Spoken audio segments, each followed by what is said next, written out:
Oh. I am well. It was a fantastic weekend. Ew, I see. Lost, being lost and all of that, but God is good. You can't be lost and not say more. Oh, you got lost. Wedding, funeral, which one? Wedding, wedding. Somebody said, I'm doing a wedding and it's Jacksonville, but Jacksonville is a big place. So it's a big place. You got lost in Jacksonville, Pastor Percival. Most people wouldn't admit to that. You got lost in Jacksonville. The person, So who found you? the bride herself found me.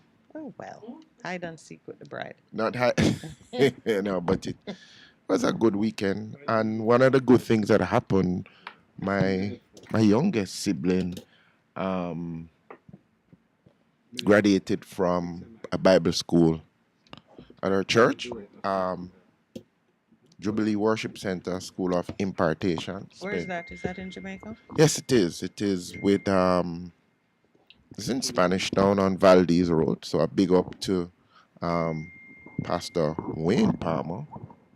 Family. Family, but not family. Interesting. From your Palmer, you are related to each other. But I knew his older brother Ruben, who in my earlier years was like a big brother to me. And so Wayne is his younger brother who was in ministry and then founded the Jubilee Worship Center. But it was good. And guess what? My mom was there. My mom was there. She had to come out to support her youngest child in terms of this significant milestone in her life. So big up to Carolyn. I told a little story about how she was named Carolyn. So when she came from the hospital as we were children, her first name was Camille. But we as children was used to cornmeal. And so we'd go close to the crib and say, "Hi, cornmeal." And mommy said, "No. You will not have my calling my daughter cornmeal." Because we as children, cornmeal porridge was what we knew about. So mommy changed her first name to Carolyn. But all of my sisters, their first names begin with C. So So they're she came home as Camille. yes. And mommy says no. After So the her middle name children is abused Camille. her. Yes, her other siblings abuse her. But congratulations to my young Cornmeal. to my youngest sibling. Really proud of you. And I had to go because she has made some significant movements in terms of her walk, her spirituality. I was glad to be there with her and her two children. So that was good. And my wife Michelle was there to share the moment with us as we celebrated this achievement in her life. Yeah, so Well, congratulations to her as yes, and well. the rest of the graduates Um, from the that group because they started, but then they had to go online with COVID. So it's a 2-year program that they do, and it was good for them to finally finish the program. But it was predominantly women who were in that grouping. I've noticed that it's happening across the globe in Yes. terms of women accessing higher education. But some of them are into ministry in some interesting area like 3 miles and so on. So it was to No, learn the different skills. Pastor Alf Lukau says that God is doing a new thing with women, where women are concerned. He's raising up women for ministry, Deborah, specifically in this time. Deborah. And we are seeing a lot of it, in kind of like ever expanding numbers. So Yeah. And I'm really proud and glad to know that another Palmer lady has another Palmer. Yes, yes, Palmer. another Palmer Yeah, has she's Palmer Gale, yes. taken the Yeah, plunge. right. But it's good to be up. We thank God for the rains over the weekend. That I think was significant. I'm trusting that the water is flowing into the areas, the catchment areas. And I've noticed that water used to be off by 8 o'clock. Now it's going a bit longer. So I don't know if the recent rains have caused them to shift their policy in terms of allowing water um, to be in our pipes after certain hours. So what's new? This week is Education Week. Um, this, on the 4th, we celebrate Teachers' Day. And then May is Child's Month, and we have the National Child Month Committee that has been doing a wonderful work over the years in terms of raising the importance and in our consciousness how we need to treat our children. And it goes back to Deuteronomy 6:8, when after they'd come into the promised land, the instruction to them was, you need to continue to do what you're doing. Your children would have come and seen this, but they do not know the history. And it says you have to culturally, in terms of education, every moment you get as a parent, continue to infuse, to teach them the principles. When you walk on the road, when you get up in the morning, when you sit down to eat, just do it. Deuteronomy 6:8. And that was so interesting for me. And that's something that we have to do as parents. So in this month, in a very special way, we are encouraging our parents to use the principles that are outlined in Deuteronomy 6 and verse 8. Teach them everything. Let it be what I call a lifestyle, and build the relationships with your children, because that is how the change will continue to be perpetuated over the years. And I know that's what you do. Because you seem to have some interesting times with Daniel in terms of challenging him in your devotional time, the time you spend around the word, teaching them principles. But more than anything else, yourself and your beloved use these, whatever happens, as object lessons for our children. I try to do that all the time. Something happens, I say what it is that you're learning, and then what is the principle out of scripture that can be applied to help you to deal with your life situations. Yes, sir. Yes, ma'am. Yeah, man. I love children. I love dealing with them, and that's why I'm looking so young, even though I'm getting to be much older. But good. That's what the lady said. Lady, come on. This was interesting. My sister, who works with the TT Association, she used to play nationally, but she's now the treasurer, giving back. So I'm had a fundraising take out lunch. I go and go there with pick up the lunches. Is and says, she says to me, "Oh, you're a college brother? Well, you look so handsome." I go, psh. I start to blush and said, "Oh wow, I never expected that out of the lady's mouth." So, Mr. Producer, See, and not me say it, as she say it. I endorse it. What am I endorsing again?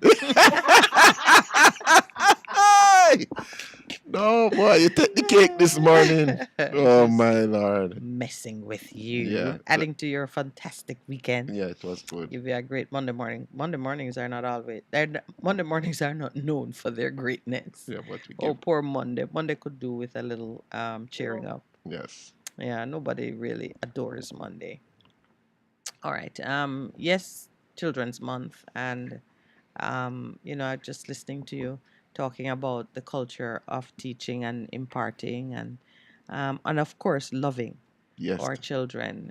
They are really the fun part of us. Mm. And, if we just kind of take the time to enjoy them, I didn't even know children could be enjoyed until I was, um, a little more on in years. I did see my parents take enjoyment in the little ones who are always so cute. Mm-hmm. Um, the other day I heard my favorite pastor in the world, Mm-hmm. other than you. Yeah. I heard him say, "Oh, babies can be so cute even when they smile with their gums. They don't look." He says they don't look like old men who have no teeth. Oh, it's a totally different Is that experience. totally? Yes, Two smiles, no teeth. One is cute and one is just plain scary. Mhm. But so they really come in adorable packages, just saying love me. Mm. And with all the training and all the things that we are supposed to do for them, I think that more than anything else is the great imperative that we love our children. Love them, Um, love them, love I, them. I want to anchor our treatment of Children's Month i- in the some of the principles that came out of the Universal Declaration of Human Rights. Um, we want to, of course, look at the what our own constitution says, what it guarantees for our children, and then as we go through the month, looking at some of these issues and striving to do better in our treatment of them, we want to just open our listeners' consciousness to On your dial. a greater understanding of the best that we can do for our children. I think that's just one way to tell me that it's time for the Time to go. 6:30 break. Yes. Please stay with us. This is the Morning Connection with your hosts, Minette and Percy. Mm. Best FM 100 on your dial. Keep listening. Easy! Let not your hearts be troubled. Just believe in God Almighty and daily renew the mind.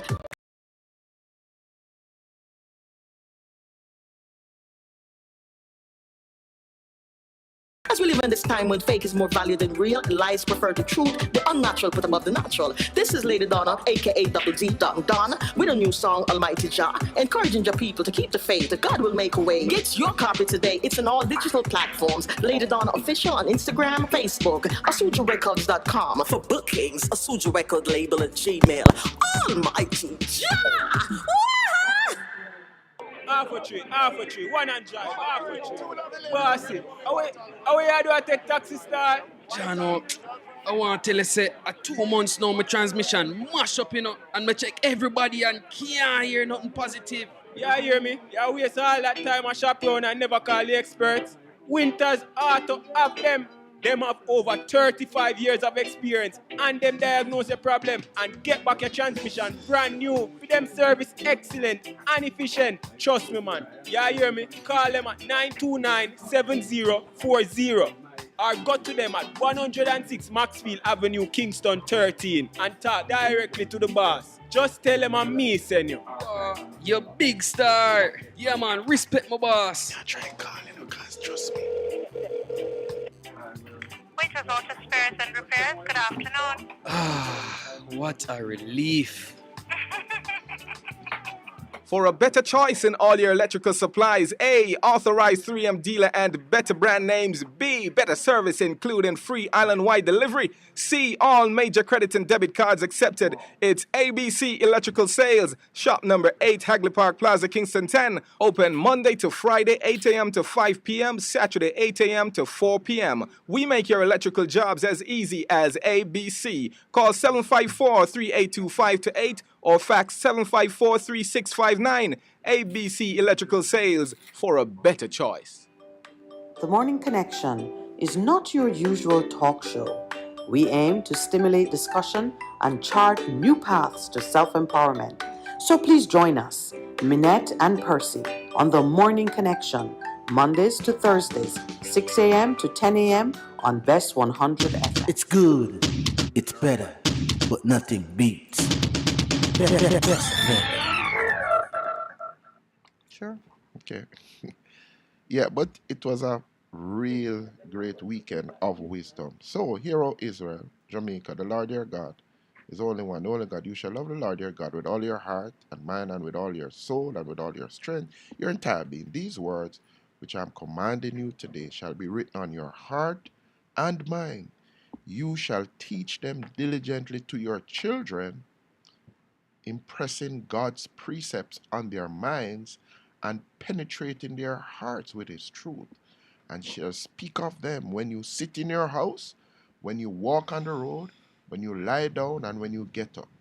And you shall bind them as a sign on your hand, forearm, and they shall be used as bands on your forehead. You shall write them on the doorposts of your house and on your gates. That's so significant. Hear what it says? Impressing God's precepts on their minds and penetrating their hearts with his truth. And in terms of lifestyle, when you get up and you go down, everything you do, use it as a teaching moment. On Friday, I do an outreach to one of the ministries downtown. But I always engage the people. Let's talk to them. Yeah, boss. Yeah, pass through now. I'm saying, all right. And then he begins to tell me, one of the gentlemen that I'm interacting, he says, you know, the other man pass off. I said, pass off. No, man. Him said them they killed him in a drive-by. And then he begins to relate in terms of what is happening. And I said, wow. And he said something to me which just blew me away. He says, one of the things that is happening, which we need to intervene as people of faith across religions, is to promote this thing of forgiveness. Forgiveness. Because it says that is what is perpetuating a lot of the violence that we are seeing. If people can forgive and let it go, then it says it will be solved in an instance. And I said, wow. And so then I'm speaking to this older gentleman who is one of the attendants, and he says, you know, I remember, and I find it so funny, I learned right and wrong by going to Sunday school. That's where they taught me what was right and wrong. So even when I went to the older school, it was a wake-up call for me, because when I went to big school, him call it, which means he had probably all age or secondary school. Him said the amount of fights and things that he saw, because he learned that fighting is not good. So that stuck with him all these years, probably in his 60s, early 70s. And him said that was a good lesson that I learned, and I learned it in Sunday school. So it kind of ties in with the fact that now, as adults, we have to teach our children, as we celebrate Child's Month, the importance of the family, the importance of moral education, which happens in many religious institutions, and will solve a significant amount of problems that we are facing even now. The problems with corruption, the problems with crime and violence, the problems with how you see yourself, and because of the way God says who you are, that helps you in terms of things like self-esteem. So I just encourage us, as we are in Child's Month, let us go back to what we term in Isaiah the ancient place. Let's go back to those things that have helped us to live in harmony, in peace and love. Yeah, so it was a good weekend. It was education for me in terms of just interacting with these people on the ground, living their daily lives, but more important is showing us those things still work. Yeah. All right. I want to mention one or two legal issues that touch on concern or the treatment of our children. Yes. As I said, just as a background to how we should be approaching the discussion around Child's Month. All right. I'm looking at the United Nations Declaration. It is one to which Jamaica is a signatory. From a long time. And from a long time. And the truth of it is, we don't need the United Nations to impress these principles on us. as you've been citing from some of the scriptural foundation for societies to honor and treat their children in a particular way. Here are some things I want to emphasize. The first is that a child, as defined by the Declaration, is any person, any human being below the age of 18 years. Which means then that what we plan for education, what we plan for healthcare, the arrangements we make for them in the justice system, the arrangements we make for them in terms of social welfare should cover the needs of the child up to 0 the to 8. age of 18 years. Yeah. So we are going to look to what extent Jamaica is honoring that. Because with all these conventions, the first requirement is that member states make the arrangements at the domestic level within their country to honor and comply with the terms of the convention to which they have signed. So, strictly speaking, citizens should be looking at how Jamaica performs in relation to this convention. Already we know that how we investigate cases that involve injury or abuse of children is under pressure. I mean, a headline I think this morning is of a father who is still mourning the slow progress or the lack of action in Cold case. investigating, yes, the rape and murder of his 14-year-old daughter. 2080. And we're seeing it in other areas. Children are becoming collateral damage in every aspect of criminal misbehavior. So we know that that is an issue.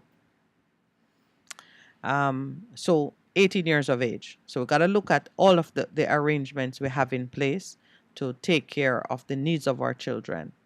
But there are some things that were recognized as being essential as a part of the foundation. And those are the ones that I want to emphasize here. We recognize that during childhood, children are entitled to special care and assistance. This is special care separate and apart from how you may treat the adults to whom they are connected. So really, we should not be seeing our children on the road cleaning Child labor. windscreen or just, some of the things we see them selling, they're vending, they're begging, they're working, as Pastor said, child labor, and they're not working perhaps out of as a discretionary measure. Many of them are working out of necessity because there's no Survival. one to care for them, Yeah. and some are working because parents have put them, adults have set them to do things which they ought not to be doing. So there we need to get to the place where we see a child on the road unattended, we know that that's a child at risk. Do you know, for some reason, my 14-year-old does not wish to be, we have to sort of like, push him into those situations, does not wish to be unattended in any public space. He does not want, if we say go in and buy something, don't want to do it by himself. He wants an adult nearby. And when I probe it, he doesn't want to have contact with other adults. Honestly, sometimes when you listen to that child, you would think that he had some trauma. But his logic is that if an adult person try to talk to him or interact with him, it should not be. They should be dealing with his parents. He's very strict where that is concerned. That has happened to me in terms of, I remember standing in a supermarket line and I saw this little lady. Yes. With like standing on the basket, like her mom says, okay, with the line so Yes. long. You stay here, I'll and- go and get things. So I said, hello. She looked at me. Good. Hello. And then she says, my mom, I said, I must talk to no adult. Just like Yeah, that. So when yeah. our mom came, I was saying, oh no, what I was trying to do, because it was You a wanna big help trolley. her I with went her- there trolley her- to with move her it up. heavy And she load. said, no, My mom says our mom came now and says, yeah, that's what I've instructed her to do. Yes, Yeah, yeah. Well done, mommy. yes. But sometimes we as adults we try to put them in situations to build independence and to give them confidence and so on. And no, I remember once trying to get him to. We were staying in a hotel environment, and he wanted to go to the Pool or something. no, to the children's room where they whatever the playroom. He had been there countless times, and he knew the way. So I said, look at those little ones go heading off on their own. If you're ready to go, don't fuss. Why don't you go? It's easy to find. You're in a safe environment. Um, he said no. Wait. I said, but look at those tiny ones. Damn, you see, the brave ones that are sailing off. He said, it's because they're not old enough to know better. Okay. He said, if they knew who could snatch them in that walk from dining room to playroom, if they knew all the things that could happen to them, I mean, that gave me good entertainment. He was about maybe 7, if that much. Let's say if they knew. Yeah, he said if they knew Okay. what could happen to them Too on much that short information. journey. And really, for fact, I mean, you get such horrifying reports about children being taken. The mother just look away, or the father just Snatched look away, away. and the child is taken. And being in a hotel environment makes no difference. We've seen reports of children being molested in the swimming pool, and while the parents are nearby, not even kind of sensing the danger. So there are a lot of dangers out there, and the the the world, it is universally recognized that children are in need of special care and assistance. But it goes even further. In the Declaration of the Rights of the Child, it is specifically stated that the child, by reason of his physical and mental immaturity, needs special safeguards and care, including appropriate legal protection before as well as after birth. Now, I can understand after birth, but before, which means the prenatal care, and obviously at this point now, you're talking about caring for the mother and maybe even for the father too, if there are certain threats which need to be dealt with in the home environment that could place the child at risk. How great is that? That our society is being called upon to put arrangements in place for the protection of the unborn. And we're not talking about abortion now, though there is that, and many parts in the world are coming to terms with what is allowable and what would be an offense against humanity, and everybody finds their way to it at the right pace. But in terms of nutrition and safety and so on, for women, for pregnant women, that is certainly an interesting thing, and I cannot recall any arrangement that is in place in Jamaica to give special care to pregnant women. And this is special care mean prenatal care? Yeah, not clinic now, food security. Oh, so you mean that way? Because when you think about it, it deals with medical care, obviously, but clinics and so on. Although I think that network of prenatal clinics that used to be across the island, I don't know that it is functional No, anymore. man. No, it's functional. Still functional. No, in my part of St. Anne, it's functional in Kingston and St. Andrew. No, man. Where? Still, St. Catherine.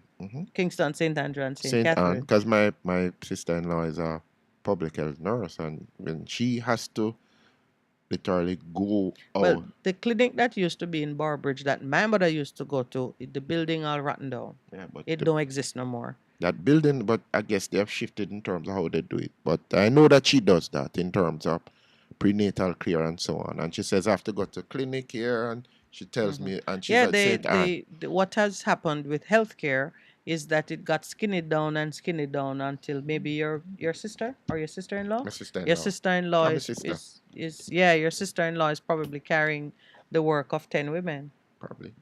Because that has been a feature, and it's why I'm mentioning it, because rather than improving the level of care and attention that we devote to certain things, we begin to cut costs, and we see them shrinking. Well, prenatal care, the child have rights even before it born. That's what I wanted to emphasize. There are special rights in relation to the protection of women and children in emergency and armed conflict. Now, Jamaica might not have recognized what's going on as emergency, and certainly a lot of it armed conflict. So what's happening Because in we Ukraine, the yes, children, there was this scene that which was so dramatic, poetic, where you saw they put out these strollers which represented the children that had been killed as a part of the conflict that is ongoing there. and I like how even you as a Jamaican reach to Ukraine for an example of the dangers that our children face in this modern world. You don't have to go to Ukraine. You can look right here in Jamaica, and the pregnant women who get shot, the children who get caught in the line of fire. Yeah. Children are becoming frequent casualties now And the war of armed conflict. Let us call it what it the is. gang warfare is armed conflict Yes. because if you can't, and recently we had it where this 4-year-old died. I think it was last week. It was Well, there highlighted. yeah. It is recognized that in all countries in the world, there are children living in exceptionally difficult conditions, and such children need special consideration. And it takes money and deliberate allocation of funds in our budget to address some of these issues. And may I just say that it is virtually impossible to address issues pertaining to children without looking at family specifically and women even more specifically. So, you can't do it. You cannot get away from meeting the needs, the wider needs of the society if you're gonna do your best for children. Yeah. There is one that I want to mention because last week we were talking about the treatment of these boys with their Afrocentric hairstyles who were being locked out of schools. State parties like Jamaica shall take all appropriate measures to ensure that the child is protected against all forms of discrimination or punishment on the basis of the status, activities, opinions, beliefs of the child's parents, legal guardians, or family members. So, if you think that the mother careless or the father careless to have the child dress that way, look that way, and the child shows up for school, don't punish the child by locking them out. You gotta find other ways. That is my take on it as a small point, because we are frequently subjecting children to treatment, to punitive treatment, when we know that they are under the care of adults and guardians. What say you, Pastor? Talking about corporal punishment. Any kind of punishment, whether you suspend them, expel them, lock them out for the day, whatever it is that you do, knowing that the children have adults standing over them. Children that don't buy their own clothes and show up in something.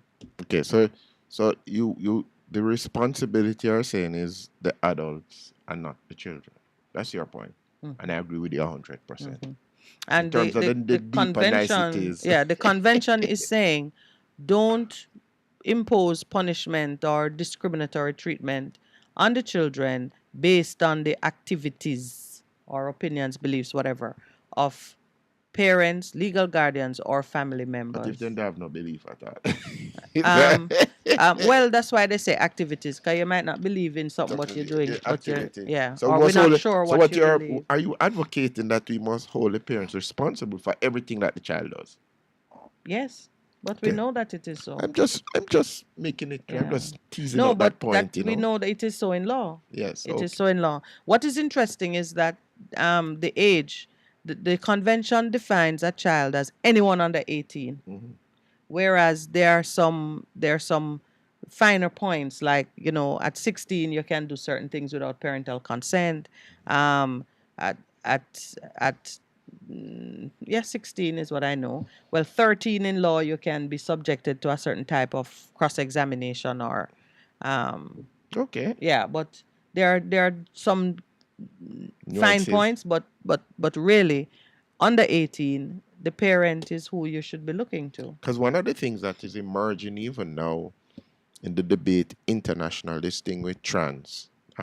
Yeah, where they're saying Gender fluidity. Yes, and we're saying, but if the parent is responsible, then how come in some countries the state itself is saying you don't have to talk to your parent, we're responsible for you. So if this convention says that up to 18 you're responsible, where's the parental right and responsibility in terms of dealing with your children?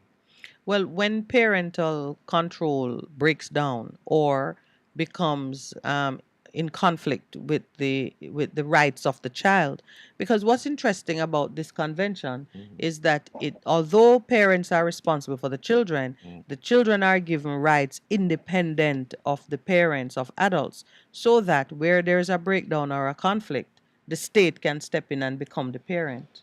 There are some things that are contextual.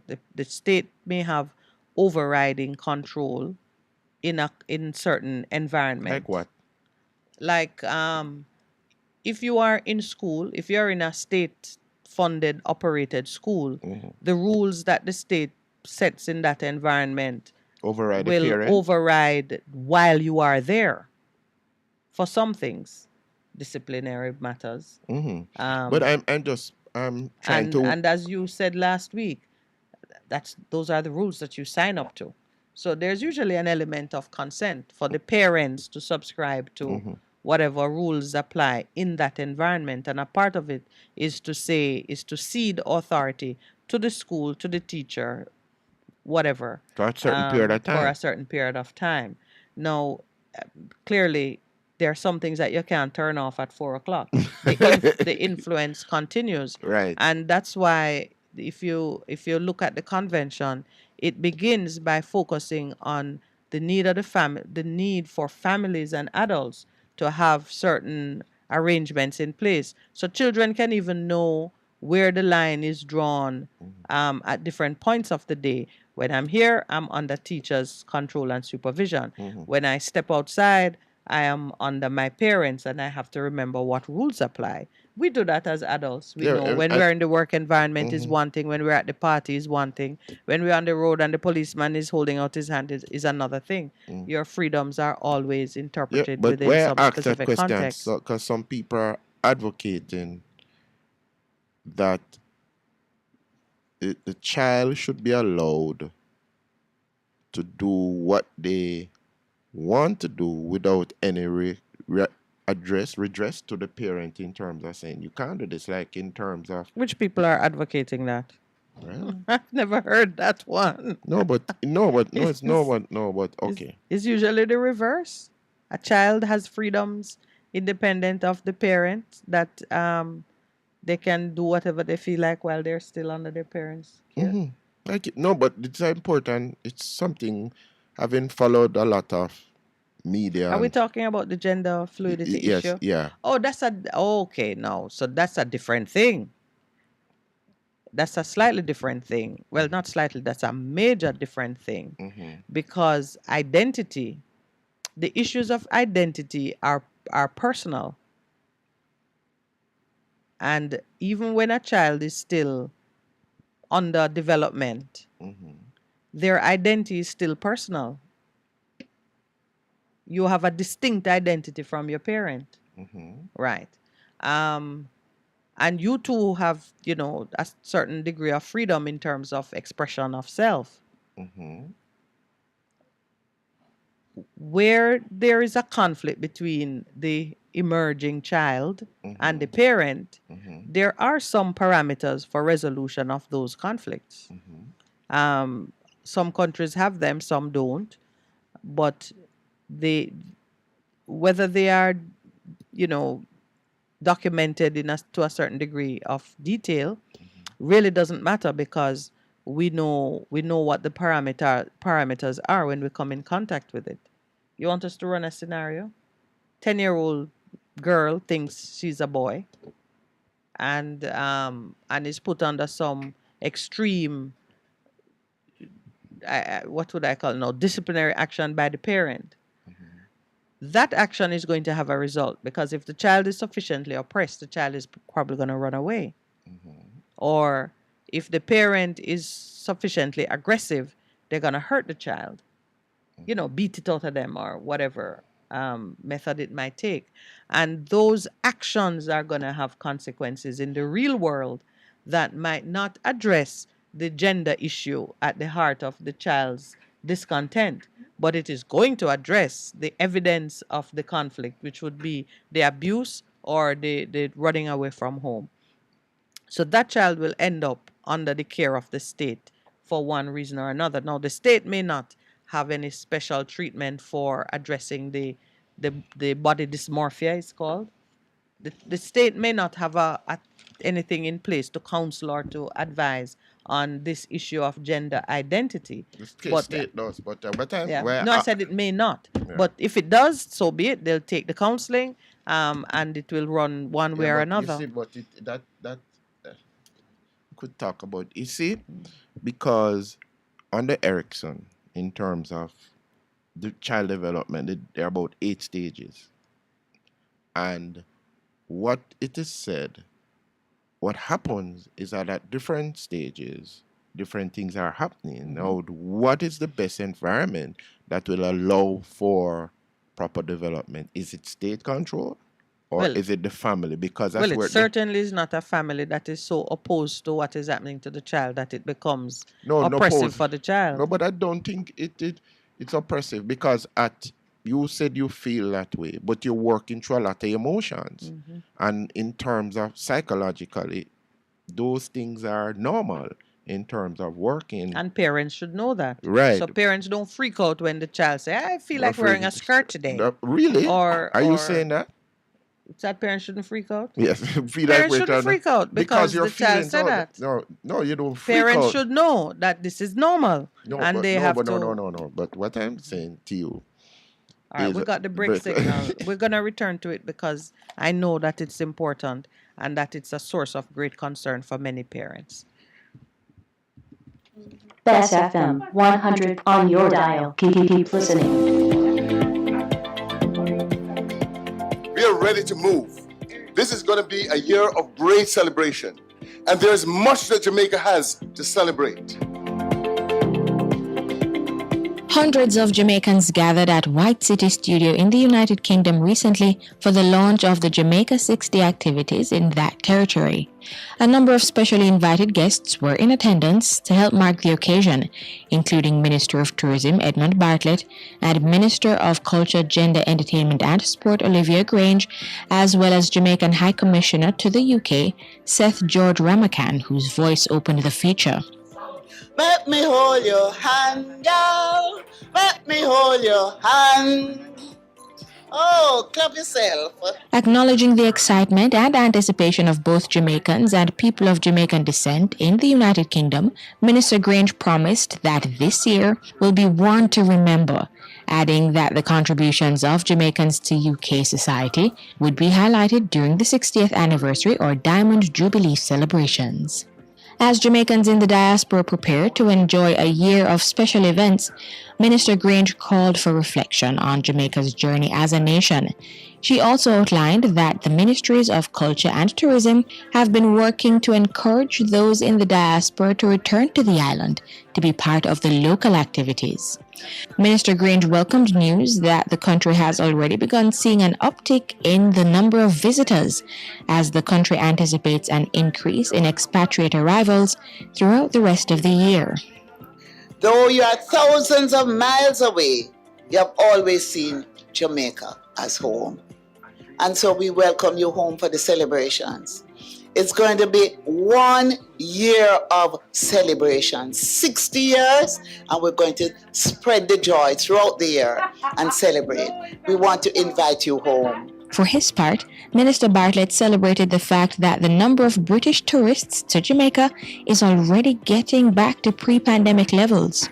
We have brought in over 2 million visitors in the 2 years, and we are going to reach 3.1 million at the end of this financial year.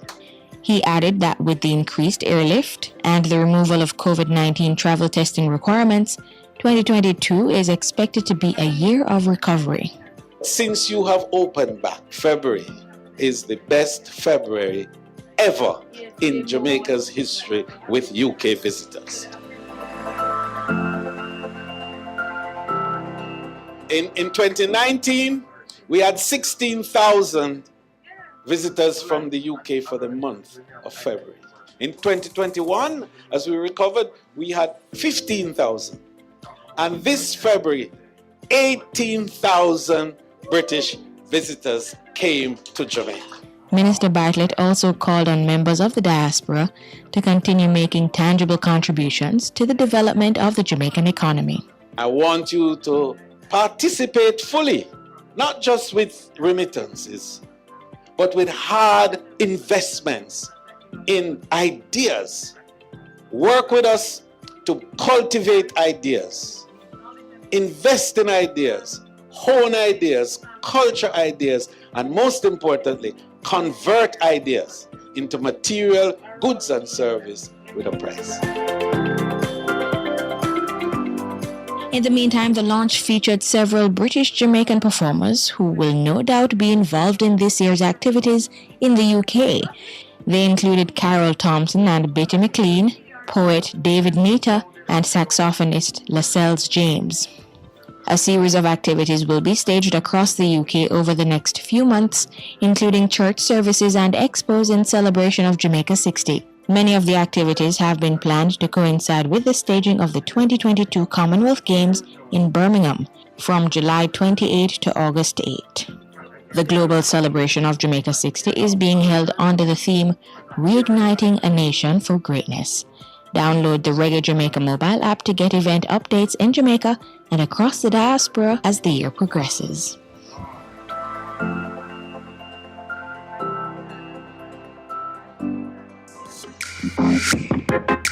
A production of the Jamaica Information Service, the voice of Jamaica.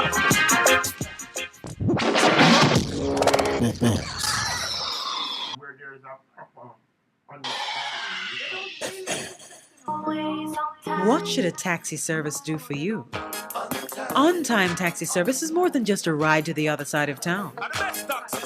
They offer clean and spacious vehicles, reliable service, and promise to always look out for their customers. They'll come when you call and take you where you want to go on time. You can call us at 926-3866. We are something special on the road.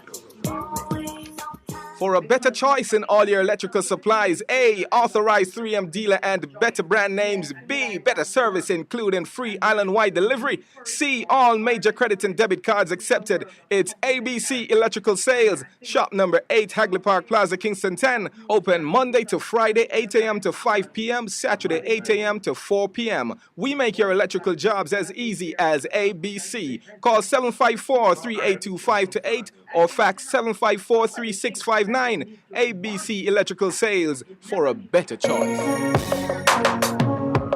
Looking to clean your vehicle super clean? 123 Clean Car Wash, located at 2 1/4 Osborne Road, Kingston 10. Entrance on Grove Road, below Tropical Battery. They wash and vacuum, undercarriage wash, engine wash, polish and compound, shampoo and detailing. Call them at 876-631-3400. 123 Clean Car Wash, the best in the business for a cleaner wash. Believe me, it's so easy. 1, 2, 3. Vegam Printers for all your printing needs. We specialize in calendars, flyers, brochures, and more. Call us today at 968-7506. That's 968-7506. Or visit us at 4 East Bloomsbury Road, off Hagley Park Road. Vegam Printers, your best choice in printing. It's good, it's better, but nothing beats.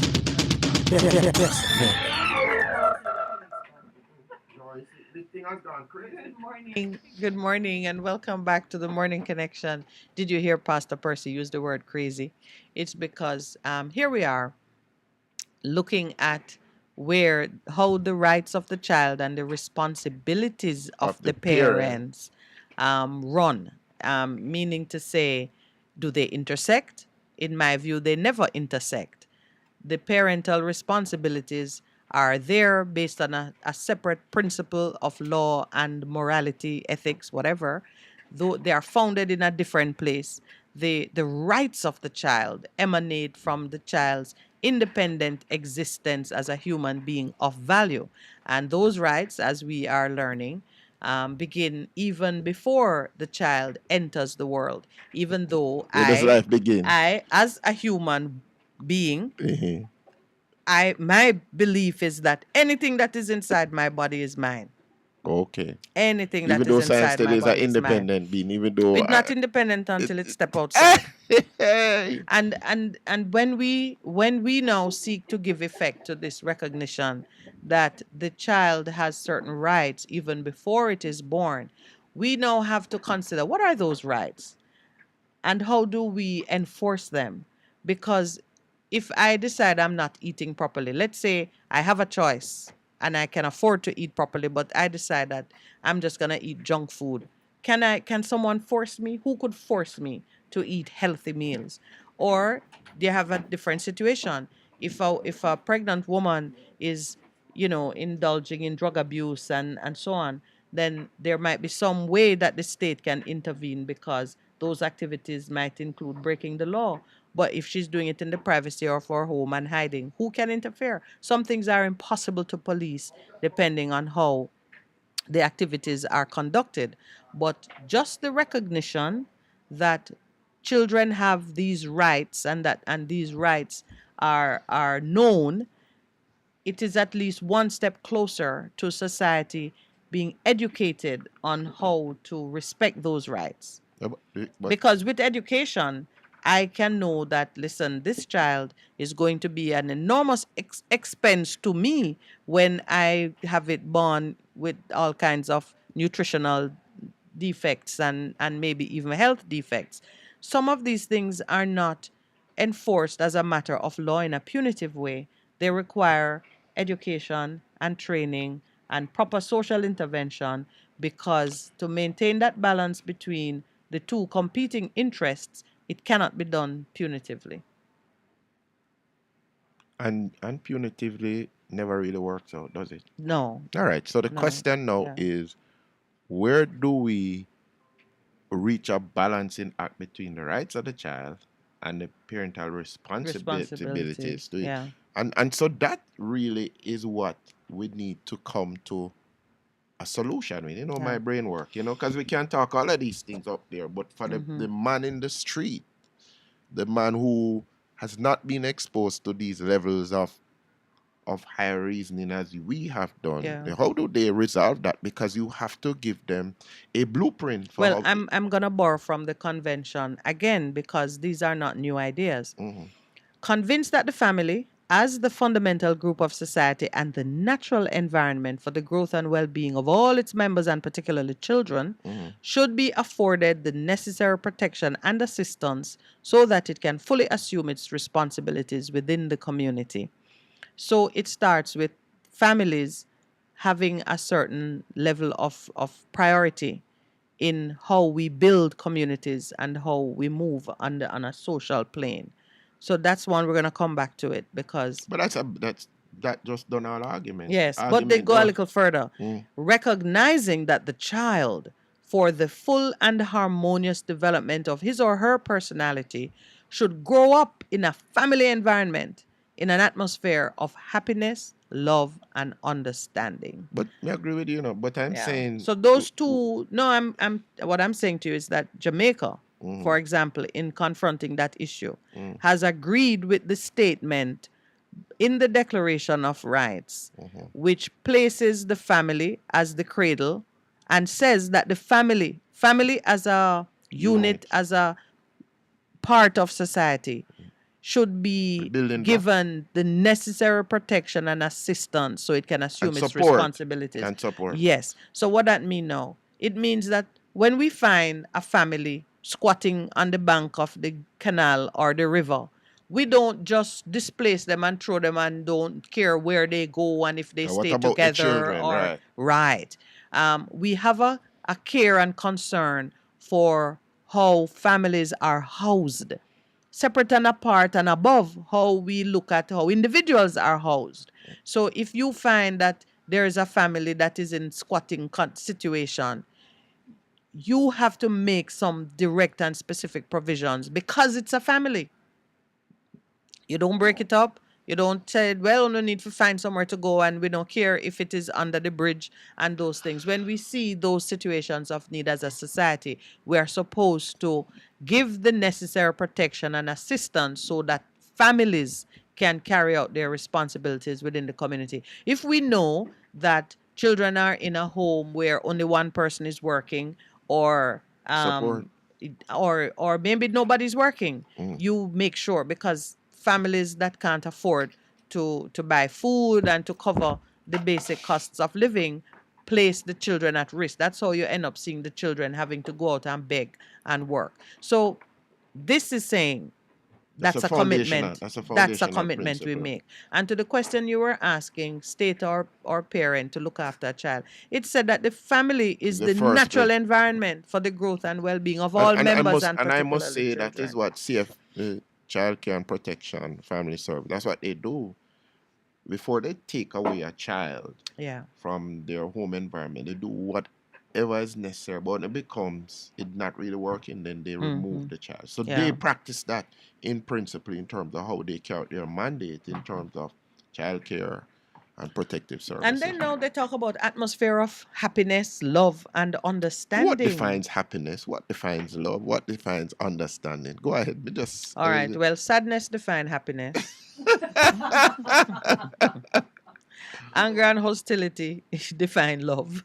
and a lot of but we raised it, and it And will not be. intolerance define understanding. And we're not being cheeky, but No. we're just exploring it and causing people really think about these issues, even as we are embarking on celebration of Child Month, because there's a responsibility of the society that we live in to ensure that family get whole heap of support. Yeah. We remember when I did the virtues, the 7 virtues, which stand in opposition to the deadly sins. The deadly sins. Yes. One is a cure for the other. Yes. Right. So when we say in an atmosphere of happiness, love, and understanding, it does require the leaders of our country to have a vision of what it is they want to see for the average Jamaican, whether it is the average Jamaican man, woman, child, and going later into life, what kind of environment they want to see our elders, close off their time at bat. Do we want them to be under stress and can't figure out how to eat and care for themselves? What do we want to see? I think certainly as a member of as a mother and as a partner in a marriage, I have a vision of my family. What do I want to see in my family? And I work towards that vision. I think so it is. Our leaders need to have a vision. I am not living, well, do I put it now? I look around me and I don't see persons living to any uplifting vision on a national scale. I So don't. that's There why are the some people are places you perishing. see it, and yes, you found it. Yes. Yeah, man. Where Lack of there's no vision. vision, the people, People perish. And the people are perishing, and the people are balling out because there's not a vision, a consuming vision that seeks to lift everybody up and forward. So we've gone through the conventions. Any more? Come in. Well, there is one thing that I'm going to mention here, that the convention does say we take due account of the importance of the traditions and cultural values of each people for the protection and harmonious development of the child. So it's not an attempt to have like a homogeneous approach Superimposition to, of some right. external values. Yes. If you have traditional values that you want to preserve for the benefit of your children, and you want them to grow up teaching their children and to carry this thing on into perpetuity, then no state can come in and tell you that you ought not to do this or that with your children. Recognizing, of course, that these values can't really, in a modern world, these values ought not to be punitive or discriminatory as regards children. So don't try to say that it is a cultural value in my family that all the little girls sleep with the elder or No, that something. cannot. No. That's not a cultural value. That is not Well, acceptable. Yes, that is an offense. There are some things, that people elevate to Like with the to Japanese, tradition. the Japanese extended family, we respect our elders, and you can't do anything to bring shame to the family.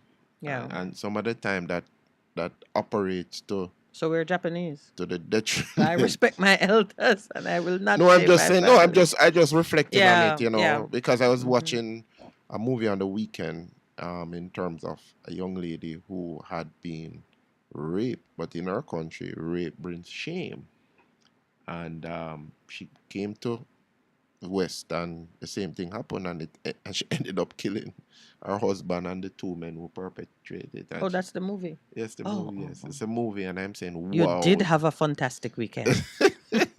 No, but I just found it interesting in terms Yeah. of the family structure, how important that is, and part of the thing, when there were two girls, one was a young, one was the older. The older one was on trial, for something, and she remembered what happened when someone was trying to rape her. She says, you run and go, I'll stay. In terms of protecting her younger Right, sister. So from suffering the same thing. trauma. Yeah. So Well, one of the things that we are not very strong on as yet, just reading some of the I'm going to say now, the softer elements of these conventions, like children should grow up in an environment of happiness, love, and respect. Achieving that is not something that you can really mandate or legislate. It Only does facilitate. require, it does require the participation of civil society in showing love through the kind of community-based organizations that we are promoting for our 1660. And on the weekend, I learned of this is a New York funded project that is handled through the mayor's office, and it's called Functional Family Therapy. It is part of the initiative to make communities safe, and the funds are available to community-based organizations to involve themselves in the type of interventions at the community and family level that would just give family members a place to go for additional assistance when certain things arise. And these members of the community hold themselves available to take referrals from a number of state agencies, police, school, other community organizations. And like if you see a child manifesting a certain type of behavior, you can make a recommendation to one of these community-based organizations to do an outreach. And when they go in, their objective is to make the family functional again. So it's really just like attaching some training wheels at the right time to help family members restore wholeness. Sometimes they're the ones we talk about. During the break, you and I were talking about, you mentioned the Erickson 8 stages of development. And you were saying when a child at age 6 exhibits a certain level of curiosity and the parents are ignorant of the science behind what is happening to the child, and they respond in some uninformed and maybe even hostile way, it scars the child in ways that may not really be evident until they're much older. So there is a need to bring information to parents in a non-judgmental and atmosphere of acceptance and partnership. Okay. Many times it's these community-based organizations that can create the relationship for that exchange. Okay. But these initiatives are recognized as being necessary. So, for example, you sign up to this convention. You don't just rely on, what are they, CPS, whatever, the child protection, care and right? protection, You don't just rely on a state agency, because many times the state agency cannot build the relationship in the community in order to carry out the function or to do the work that is necessary. You really need to encourage friends and neighbors in the community to put themselves in a position Go back to the concept, the village raising the child. Absolutely. But now the village don't do it for free. Yeah. Now you may have to put some resources behind it so it can be intentional. And also, as you know, when the village was raising the child, the village itself was ignorant on some critical things. True. So it requires money for persons to be trained and educated and to have a bank of professionals available that you can draw on for this work. So it involves counseling, it involves planning activities, after school activities, it involves just, a kind of a readiness, a structured readiness to support the family in creating this environment of love, happiness, and acceptance. But somebody raised a very important thing online, and I want to pick it up. Yes. Truth to Power says, I did not hear you pray this morning for the Lord to deliver us from being the narco state that we have become. And he makes a further point. Our children cannot survive in a country that is being run by money laundering, drug running, lot of scamming, where they are taught that the more corrupt you are, the more success you reap. That just speaks to what we're talking to. And we're talking about the environment within our things. And so therefore, the higher power, which is the government, because of the covenant that we have to do a whole lot more to change that narrative. Because, a lot of young people are into scamming. Big time. Because they say no make no sense to go to school. I want to just answer a part of what Truth to Power has said. One of the things that we try to teach here is the power of agreement. Yes. And also just intentionality in the actions that we take. We start off this morning creating a context and a certain common understanding that we want to see reflected in the discussions as we move through the month. We need to be in agreement on some of these fundamentals before we even begin to pray. I mean, persons are going to be praying their own thing and that.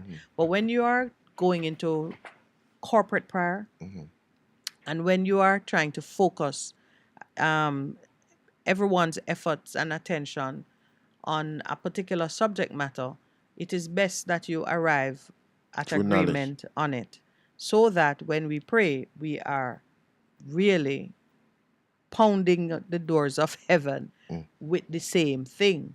So the effect of it is more pronounced. So that's in the spiritual. In the practical, the knowledge and the common understanding is what will cause persons to disperse and be doing the same things all over. And then you get that groundswell, that tsunami that you speak of. If I'm doing one thing and you're doing something else, and it will never catch. But when we are in agreement and we move off with the same understanding, we are going to take on the same actions. We're going to be saying the same things wherever we go. So like right now, what I would certainly be, I'm promoting that we come to agreement on the ways in which we will support families. Important. So that they can be that natural environment for the growth and development of the children. Very good children come out of homes where the breadwinner is doing something illegal. Sometimes the child don't even know what the breadwinner is doing. But somehow the breadwinner manages to create an environment in the home that can be a foundation for the child to thrive. We call it resilience. And it's one of the reasons too why the rights of the parents or the responsibilities of the parents and the rights of the child are concurrent. They don't intersect. They may run on parallel tracks, but they're not one and the same, because all kinds of terrible parents nonetheless produce good children who grow up to be good law-abiding citizens. So we never condemn the children because they come out of a place that might have corruption and illegality as a part of its structure. I do take the point, however, that we're seeing some things at the highest levels that's not a good example for our children, and many of us have to be that voice of reason. I want to mention one more thing from the Rights of Child Convention, and then we can start to bring it to ground in a more forceful way. Article 8 of the convention says that state parties undertake to respect the right of the child to preserve his or her identity, including nationality, name, and family relations, as recognized by law without unlawful interference. So the child has a right to preserve their identity. And to that point, my sister, the one you met on a few days ago, her son resides in the United States of America and is married to what in literature they call a WASP. White, Anglo-Saxon, Protestant. You know the phrase? Go ahead, I'm Acronym? listening. Yeah. She's as white as you could get. So the children are obviously of mixed ethnicity. Some black, some white, some Indian. No, there's no Indian. Okay. No, she's Anglo-Saxon Protestant. Okay. So the first child is a boy and has the most adorable curly-headed hairstyle. Sought to preserve his hair in school. I mean, of course, he looks biracial, but he has a big fluffy afro. And oh dear, the parents cut it. I don't know what. They cut it? They cut his hair. And the weeping and wailing that it ensued. And his mommy says that the little boy says that they have taken his identity. He was probably about 6 or 7. He understood that his curly Afrocentric hair in a country of an important part of his identity. Well, they never cut it again. So interesting. All right, it's time to take our break. Let me. Best FM 100 on your dial. Keep For a listening. better choice in all your electrical supplies, A, authorized 3M dealer and better brand names. B, better service including free island-wide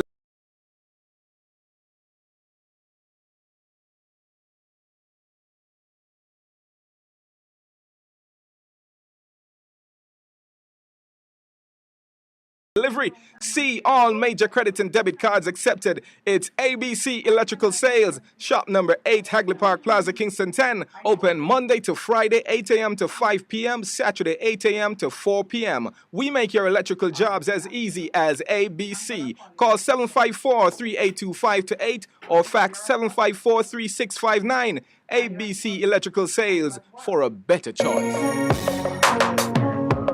Looking to clean your vehicle super clean? 123 Clean Car Wash, located at 2 1/4 Osborne Road, Kingston 10. Entrance on Grove Road, below Tropical Battery. They wash and vacuum, undercarriage wash, engine wash, polish and compound, shampoo and detailing. Call them at 876-631-3400. 123 Clean Car Wash, the best in the business for a cleaner wash. Believe me, it's so easy. 1, 2, 3. The Morning Connection is not your usual talk show. We aim to stimulate discussion and chart new paths to self-empowerment. So please join us, Minette and Percy, on The Morning Connection, Mondays to Thursdays, 6 a.m. to 10 a.m. on Best 100 FM. It's good, it's better, but nothing beats. Best FM. Welcome back. And continuing with Article 8, we're looking at the Convention on the Rights of the Child and going through some of the fundamentals of the commitment that Jamaica has signaled it will make or it has made to our own children.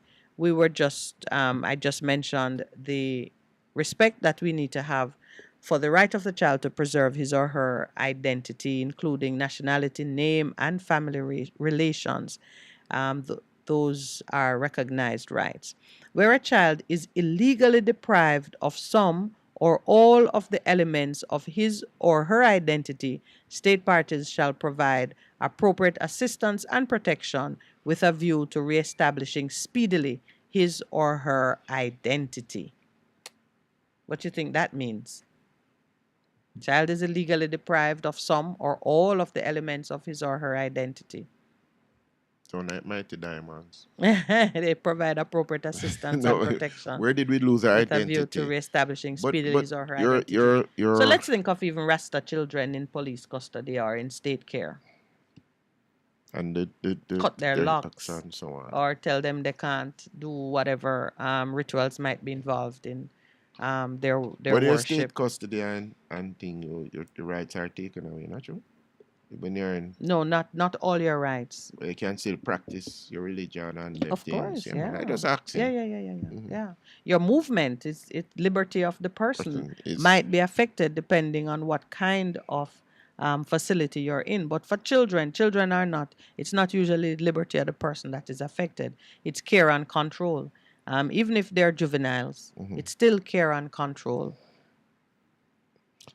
You know, something that just jumps out at me in terms of all of the things that we've spoken about is that this is centered on a foundation that says the golden rule: love your neighbor as yourself. So if you put yourself in the place of a child and you're about to do something to the child, would you want that to be done to you? And so if you use that as a litmus test in terms Right. of how you deal with certain situations, some things you won't even think about at all. Because if I were in this position, if the shoe was on the other foot, how would I How would want you want the person to Yeah. respond to me? And so Or in if a lot, or if it's your child. yeah, because if you do that, a lot of the things that we get into in terms of law and so on, a lot of them would be solved. Would fall away. Yeah. Yes, because I'm thinking about the other person, and if I was in their position, how would I want to be treated? How would I want to be considered in that circumstance? And that to me is a rule of thumb that if we apply that in most situations that we find ourselves, some of the things that happen would not happen because I'm putting myself in that place. So that's Empathy. Empathy. Right. I want to mention something from Article 9 before I forget it. State parties shall ensure that a child shall not be separated from his or her parents against their will, except when competent authorities, subject to judicial review, determine in accordance with applicable law and procedures that such separation is necessary for the best interests of the child. Then it goes on to say, state parties shall respect the right of the child who is separated from one or both parents to maintain personal relations and direct contact with both parents on a regular basis, except if it is contrary to the child's best interests. How many times we see or hear of one parent trying to get permission to have access to the child for one reason or another? It is most difficult to arrange because the state party does not have either enough resources to give proper coverage, so all parents or all children can be facilitated within a reasonable time. But here it is that And the business convention of having direct contact with both parents on a regular basis, unless where it is harmful to the child's best interests. I just wanted to mention a few of the principles and the commitments that we have made in terms of how we intend to treat our children, and child so we trafficking. can look at And that's a major thing now. And having done extensive work in child labor in Jamaica in terms of training and employing people using different methodologies, it still remains a problem, and it has increased. You remember what has happened with the pandemic and the lockdown? You saw the age group of the persons who are on the streets now doing the wiping of the windows going down significantly. Yes, they're getting and I've had, younger and younger. Yeah, and I've had contact with them. I remember one young man, I said, what are you doing out here? And I suppose they asked him, say, boss, yeah, hustling, because I try working enough money that I can get a tablet to go to school. Don't make me weep over that one No, because man. we made a commitment and the money is there to do it and the government is using it as And I said, where you live? And he a- told me, I say, yeah. Mm. Oh, boy. On the part of freedom of expression, we had mentioned that the child shall have the right to freedom of expression. This right shall include freedom to seek, receive, and impart information and ideas of all kinds, regardless of frontiers, either orally, in writing, or in print, in the form of art, or through any other media of the child's choice. The exercise of this right may be subject to certain restrictions, but these shall only be such as are provided by law and are necessary for respect of the rights or reputations of others, or for the protection of national security or public order, or of public health or morals. So we talked about freedom of thought and expression and conscience and so on. Children have that right too. So they have They're the human same beings. rights. They have the same rights as adults do. They're not. A child's rights are not subsumed into the parents' view of how things should go. The rights are independent, and I think that is. But I just say there needs to be a proper balance. When a child who is, we see this happen a lot of time in movies. The child who is 10, 11, 12 years old calls the police on his parents because it could be abused or whatever. Or the parent just says, you can't have this now. But in their own mind, I have rights. But I would say to them, rights come with responsibilities. Well, you're touching on something that I see the Americans are struggling with it now. Yeah. Children are not Jamaicans- born knowing these rights, you know. Mhm. Children don't know that they have a right to these things. They will know Go to your bed. based Go to your They- bed. You cannot be on social media. Yeah. Go to your bed. You call the May I police. finish what I was saying? May I exercise my freedom of expression? Don't send me to bed. Go to bed. I think Pastor just sent me to bed. I'd love to go. Yeah, but right now we see on the media that elsewhere in the world, in a lot people of countries, yeah. are passing legislation and having debates about how much a child should know and who should tell them. True. Some schools, the schools are saying children don't need to know that there was a time when their ancestors imprisoned and enslaved or abused their neighbor who is sitting right next to them today. Mm-hmm. They're saying critical race theory doesn't need to be taught to certain age groups because the children don't need to know that. Or they can't process it. Whereas they recognize that children have the right to receive and impart information. Somewhere else too, we see they're saying children don't need to know that there is any kind of fluidity to gender.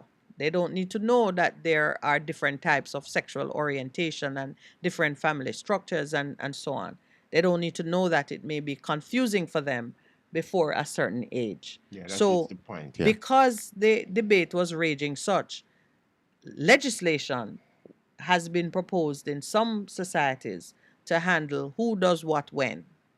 And in the midst of all that, we saw a group of children protesting and saying, we are protesting to protect our right to have this information What age because group was some of that? us are from homes where our parents won't tell us or we're not comfortable with how our parents handle it, but we want to have the information made available to us in the school environment. Some children were protesting. They look like 12 and up, Okay. between maybe 12 and 16, for example, say. Kind of weird to see that kind of protest going. But all of that happens in the context of an awareness that these rights exist. So you're kind of back to what happens in the home, because the home is the first place of learning. Should be. And well, it is the first place of learning. should be. If people don't teach anything there, that don't mean it's still not the It place should of be. learning. It should be. That's what we say. Sociologically, psychologically, educational wise, all the different alleys you want to enter into. It Yeah. should be. No, when you say should be, what do you mean? Because the I mean, fact that should be, the but fact that they it- don't learn don't mean it's not. I mean, it's not happening. I say should be, Yeah. but they don't have the skills and the knowledge to do it. But it is, but it should be. When I say should be, meaning Yes. it should be. Yeah, It that should be effective. Yeah. Right. But whether it's effective at this level or that level, it is the first place of learning. You're sitting, and remember, home is wherever your parent is. Yeah. Right. So recognizing that home is the first place of learning, we need to be intentional about what we teach in the home. I agree there 100%. And That's where we as I was started. saying, yes, there are partners in that effort.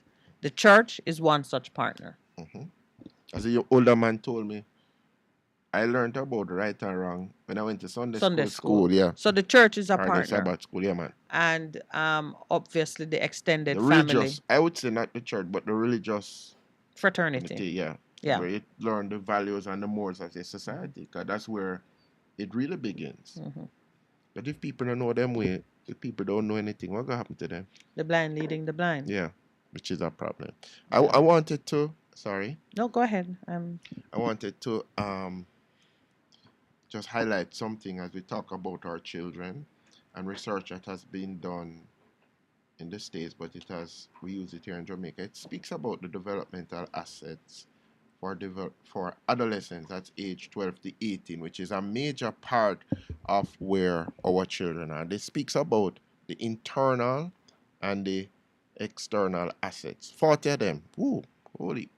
And major things that keep coming out of it is the whole importance of family, of community in terms of external things.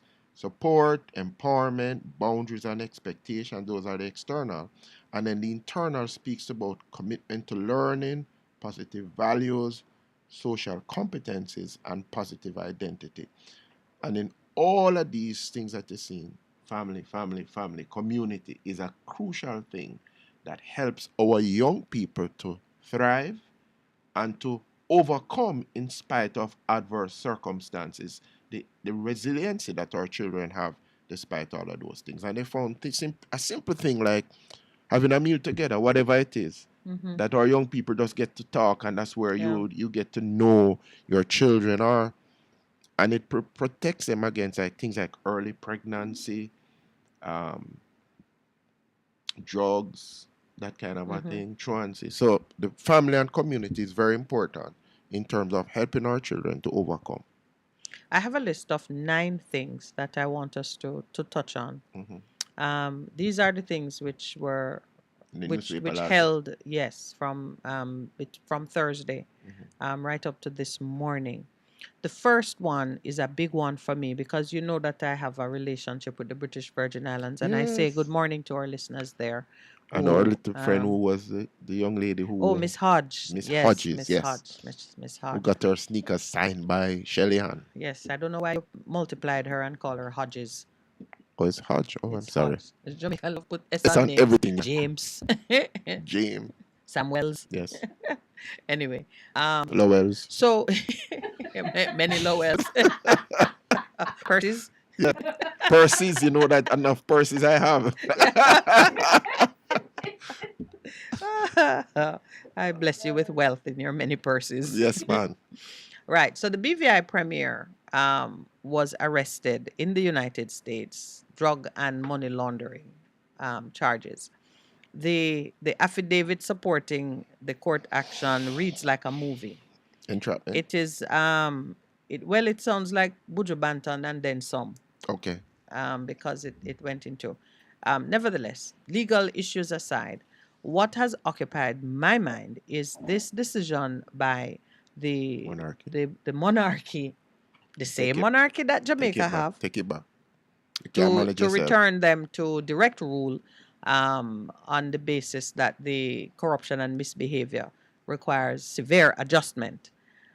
I mean, I am literally kept awake by the thought that in this day and age, a nation of people existing independently, this is not like, not even a child, could you draw back into the house because they have misbehaved out there in the world. The idea that a country could be just treated as a delinquent or recalcitrant child and brought back under parental control. It's just messing with my mind. I cannot. It Why just does it mess with your mind? If I have the power, I can do anything I want. That's how the world works. So the next question that I ask myself is, but why haven't they done that with Jamaica? No, because we became independent. I think. No, we're not independent. No, the Queen is let- the head of state, and the Governor all right, General all is right, all right right, here, all right. Let me- and let the me- all Governor right, okay, General hold on. could. Okay, Before you go off. I've already gone off. I'm just saying they are still a protectorate. They get most of their money. You know a bit about it, like with Montserrat and so on, who had British passport, but still had to get visa to go to the UK. What was the established relationship with them? Can you? All right. Yeah. Forget legalities, because you don't need permission to go to war. You don't need permission to intervene in a country's affairs. If, as you say, if you have the power to do something, you can. You know what the conclusion I came to? The United States and the United Kingdom have come to an understanding that when Jamaica get too hot to handle, the U.S. will take care of it. Because, they're kind of right there, easier for you, closer, less time to get to them. Nothing has changed in the overall dynamics of how the world moves from the days when you could send a ship down to Africa, snatch a few black people and carry them somewhere. The manifestation of it has changed, because now with modernization and knowledge and so on, there are some things that you might not get away with as easily when you are putting a profile to the world that you have changed the way you handle certain things. That's not really so. So like Russia could go in Ukraine or whatever. But Russia do it. That's what I'm saying. Yes. So we have a when manifestation when in the it matters, present. absolutely. When it matters, you close your door and do what you want to do to a country that is smaller and not responding to you in the way Like the that Falklands. you expect. And I say, okay, so BVI is a dependent territory. They remain attached to the monarchy in a particular way. They must be useful. I'm not at all even sure. But I am definitely sure that if the British Virgin Islands says, I am done with this, I am raising my own leadership and I'm following my own course, it is done. I do not think in this day and age that the Queen would declare war on them and send troops in to quell them, because they're not of sufficient military significance or maybe even strategic economic significance. In the complaint against the Premier, one of the conversations that was recorded, and the person, the undercover agent or the confidential source, said that the Premier says that UK don't pay him enough. He's not well paid. I've not done it yet. That's what he said? Yes. I've not done it yet, but I am going to educate myself on how their budget is funded. They do a lot of business in the offshore market, in corporations and so on, but they don't collect money from these offshore companies except for the management of and perhaps, I don't know if there's offshore banking that flourishes, but that would be the banks making money, not really the government.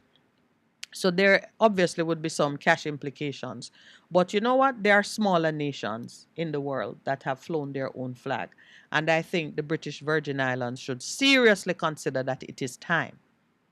It is time. It may well be, too, that this excess of corruption and so on is in part a manifestation of resistance to this relationship that has continued with the monarchy. I know they have their high court. I know they're a part of the OECS court system. So I think they already have, in fact, yes. Yes, they don't have to go to they go to the Privy Council. They will be, obviously, because even we are still going to the Privy Council. But in terms of judges their court of appeal and so on. They have those. They have, yes, part of the OECS. Oh, that's where because, they did the thing. I yeah, remember. right. Yes, right. So they have the basic elements already in place. They have a relationship with the U.S. Virgin Islands that can't be severed by reason of secession from the monarchy, because those are family relationships. Some people live in BVI and work in the USVI. They are well set to head in their own direction, and I pray that they do so. It seems to me, while others of us are seeking to get the Queen off our birth paper, the BVI is going back into the house unseemly. I think they can survive. So that's an issue that we have to watch. If you get the opportunity, I sent it to you, to read the Enough document. reading. It is a lot of reading. It's very detailed. They had many meetings and conversations. All were recorded and Catch videoed. him good. They caught him good. But when you read it, you can see exactly what is happening in Jamaica. Okay. No doubt in my mind that that's what's happening So here. that's why there's 600 million and counting. So now, and goes to my point about America and the UK having an understanding on what is to happen with countries like Jamaica. I feel as if, and I'm saying it out loud, I feel as if the BVI premier is a kind of an example. So Jamaica has been doing things which we should have been doing a long time ago, because everybody knew that we have the capability and the information to move on some of those things. And we've seen a lot of activity. So perhaps Jamaicans who are, really concerned about crime and violence and wondering where the help will come from, perhaps America dog whistled. Okay. Perhaps they said something that has made it abundantly clear that heads are going to roll like the BVI one. In fact, we see where with that cash find in Montego Bay, the U.S. Embassy came out and said, with regards to scammers and some other things, that extraditions are on their way. So I think there is an urge and a move towards cleaning up in Jamaica, because the keeper of the gates has, regardless of how much guns come out of America, America is saying, Jamaica, your part need to be dealt with. So But- maybe we need to thank them for that. Yeah, but okay. But in relation to what you said, I have found it strange, like in your case. Oh my goodness, truth to power, I didn't even see what he said here. Yeah, he wrote, if we note the incidents of the PM's visit to America and then the sudden finds of drugs and money and then the BVI sting, America is cleaning up the Caribbean drug problem. Probably it is. Yeah. But when you, just another side now, when you read what happened with the BVI premier, there are some conversations where the confidential source is telling the premier that, okay, we're going to run so many shipments for this period of time, and then we're going to run some ones with low quality product that you can find, so you can be seen as addressing the problem. So a part of the scheme is to allow law enforcement to make some easy finds that look like you're fixing things, just so persons don't But realize people have that you're a contended part that of in it. Jamaica. Yeah, man, when they went and dug up the old guns with a backhoe, I'm not- nobody felt that those were guns that had put anybody at risk in any recent No, time. but the point, even with the $600 million and still counting, finding that house.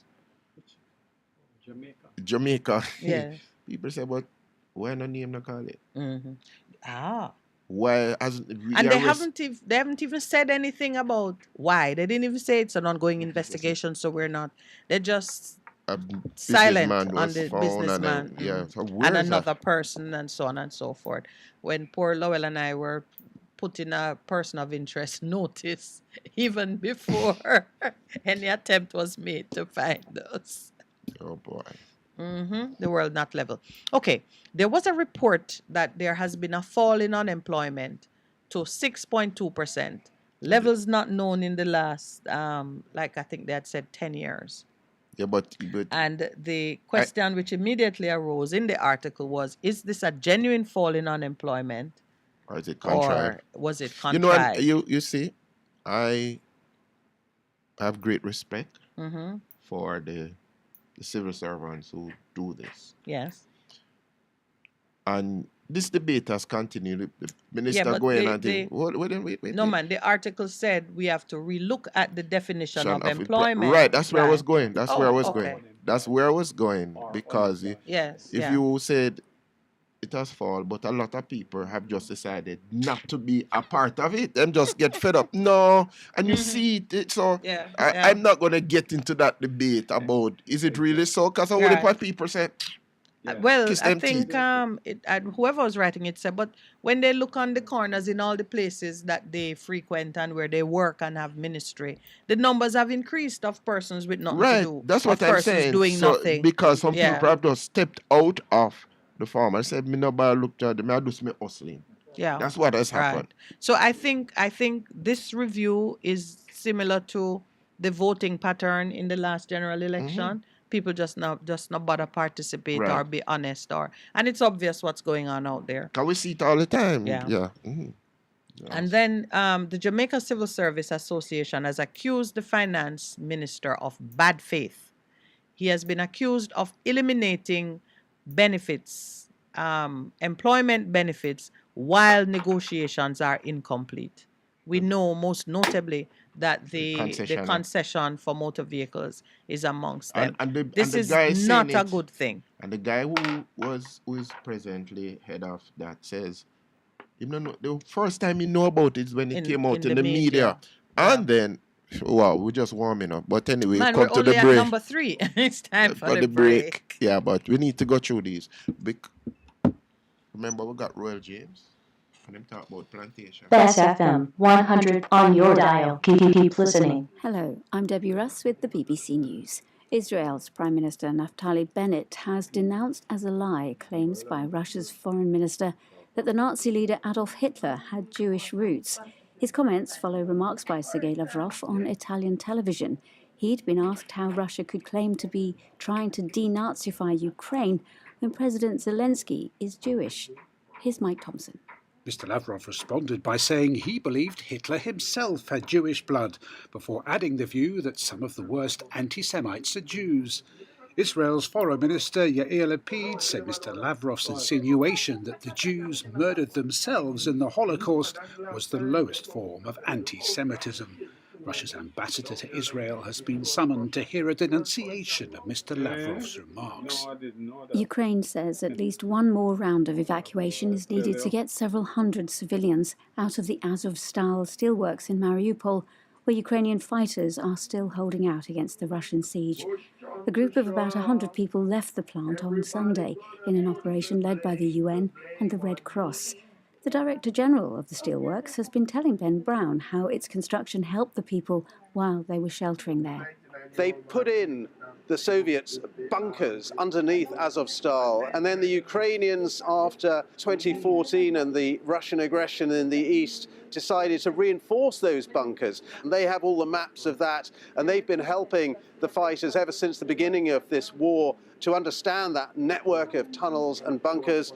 Just before the war started in February, they put in 40,000 packages of food and water. Each of those packages would last one person 1 day to get the people through the siege which they knew was coming. The Spanish government says the mobile phones of the Prime Minister, Pedro Sanchez, and the Defence Minister, Margarita Robles, have been infected with spyware. Officials described the hacking as illegal and extremely serious. They didn't say who they thought was responsible for it.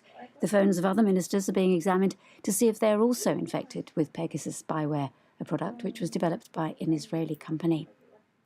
China has begun testing a new COVID vaccine specifically targeted at the Omicron variant. The trials taking place in the city of Guangzhou. Michael Bristow has more details. These trials are being carried out on people who've not been previously vaccinated and those who have. The company Sinopharm has been developing the drug since December. It uses an inactivated virus. A Chinese firm is also working on a vaccine targeting Omicron that uses mRNA technology. In Shanghai, the battle against the variant has meant the city has been under lockdown for more than a month. There were 32 new deaths on Monday. Michael Bristow reporting. You're listening to the World News from the BBC.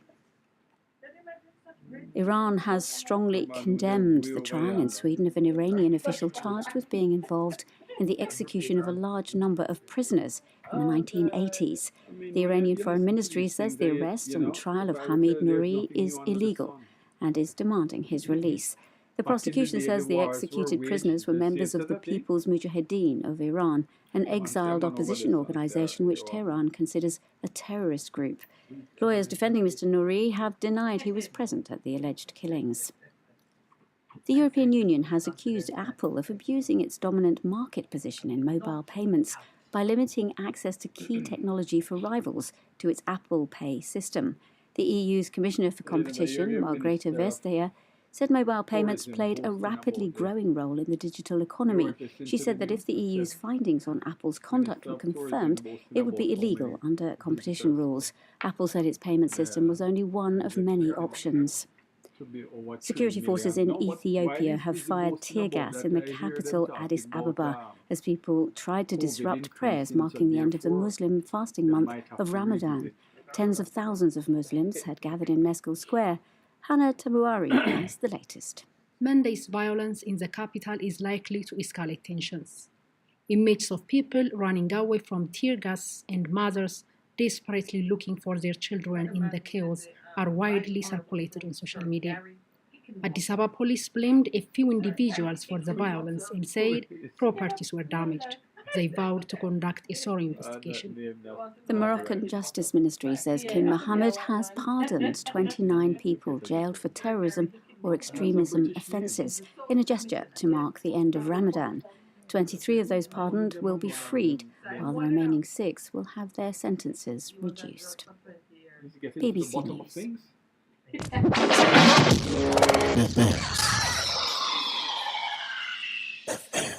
For a better choice in all your electrical supplies, A, authorized 3M dealer and better brand names. B, better service including free island-wide delivery. C, all major credit and debit cards accepted. It's ABC Electrical Sales. Shop number 8, Hagley Park Plaza, Kingston 10. Open Monday to Friday, 8 a.m. to 5 p.m. Saturday, 8 a.m. to 4 p.m. We make your electrical jobs as easy as ABC. Call 754-3825-8 or fax 754-3659. ABC Electrical Sales, for a better choice. Looking to clean your vehicle super clean? 123 Clean Car Wash, located at 2 1/4 Osborne Road, Kingston 10. Entrance on Grove Road, below Tropical Battery. They wash and vacuum, undercarriage wash, engine wash, polish and compound, shampoo and detailing. Call them at 876-631-3400. 123 Clean Car Wash, the best in the business for a cleaner wash. Believe me, it's so easy. 1, 2, 3. The Morning Connection is not your usual talk show. We aim to stimulate discussion and chart new paths to self-empowerment. So please join us, Minette and Percy, on The Morning Connection, Mondays to Thursdays, 6 a.m. to 10 a.m. on Best 100 FM. What should a taxi service do for you? On-Time Taxi Service is more than just a ride to the other side of town. They offer clean and spacious vehicles, reliable service, and promise to always look out for their customers. They'll come when you call and take you where you want to go on time. From anywhere at all. You can call us on 926-3866. We are something special on the road. Easy! Let not your hearts be troubled. Just believe in God Almighty and daily renew the mind. As we live in this time when fake is more valued than real, lies prefer the truth, the unnatural put above the natural. This is Lady Donna, aka Double D Don, with a new song, Almighty Jah, encouraging your people to keep the faith. God will make a way. Get your copy today. It's on all digital platforms. Lady Donna Official on Instagram, Facebook, AsujaRecords.com. For bookings, Asuja Record Label at Gmail. Almighty Jah! Vegam Printers for all your printing needs. We specialize in calendars, flyers, brochures, and more. Call us today at 968-7506. That's 968-7506. Or visit us at 4 East Bloomsbury Road, off Hagley Park Road. Vegam Printers, your best choice in printing. It's good, it's better, but nothing beats. Best Good morning and welcome back to the Morning Connection. You know, there's a question that was posed by one of our listeners. He says, in whose constituency was that money found? This huge cash find in Montego Bay. And it's funny that no one has really made an issue of that. Well, I suppose Montego Bay has been the hot spot for so many things. The Coral Gardens area, I think, is in the Minister of National Security's constituency. But, you know, that's really just such an interesting question because not many of us actually focus on politicizing these things. But the truth of the matter is sometimes those things are relevant still. The fact that these monies were found, the magnitude of the find, and so on, I think the commissioner of police and the minister are looking good at the moment. I think it is a good thing that these things are happening now. I think perhaps that's the best thing to be said about it. Yeah. I was just reading a question there. Another question, not a question, but another comment. Certain politicians have found a way to subvert the democracy after the Electoral Committee of Jamaica put an end to ballot stuffing. It is now vote buying. If we don't find a way to stop it, our democracy is dead. Truer words have hardly ever been spoken. It is true. When your vote is for sale, it just changes the complexion of things. And this is truth to power again. And that's why our present leaders are so arrogant and cocky, because they know that no matter what is exposed about them, they can't lose because of money power. Well, we've been saying some declarations and making some moves of our own that I think will challenge that confidence. What say you, Pastor? Yeah, because the push that we have, and we put it out there in terms of the review of our constitution and to what I would call to get it going, start it, is to ask Mr. Anderson to do a national survey on what people are thinking in terms of what should the new constitution be. And we're trying to find out the costing of that, and as people power, we're going to fund it ourselves. I love that. Yes, but I think we haven't got the costing as yet. That's what we're saying. So we need to find out from Mr. Anderson what it costs, or Mr. Johnson says what would it cost, and then we as a people to say to the government, you dragging your feet. This is what the people are saying, and you put it out there. So it could become a poll that is sponsored by the people to say this is a very important thing for us. The other points you have coming out last week, let me find it. Penrith went well for us. You know, I always have to talk about the sport. You know, it did well as Jamaican high school. You are a sportsman. Yes. In my blood. You receive it. No, man, I played sport at high school. Basketball, cricket, volleyball. And then at UA I represented university at volleyball. And we were champions. What about netball? Did you play netball? No, men play netball. I didn't play netball. What we do in terms of playing netball, when we want to give the ladies some competition, we'd have a men's team. Yes. We'd rough them up so they would understand. But we don't play netball. You need to play real sport. Cricket is not a real sport. You're inviting Basketball is not a real sport. You're inviting. So, no, I think he's waiting to hear you say football. Football and squash. I'll leave him alone at that. Yes, but say those. So we spoke about BVI, we spoke about the unemployment numbers, Jamaica Civil Service. The police have a case too. Yeah, the allegation of bad faith against the Minister of Finance is a very serious one to me because not only if you can't trust your Minister of Finance to keep faith with you in negotiations where usually you come out the loser anyway.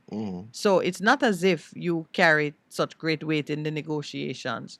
And they don't even have the courage to say to you right up front, listen, I'm conducting a review of all these things that you Sweet of keep. hand. In fact, what he said is that they had been writing to them about it. These are the very things that they had put on the table for negotiations, and behind their back, the government was just eliminating them.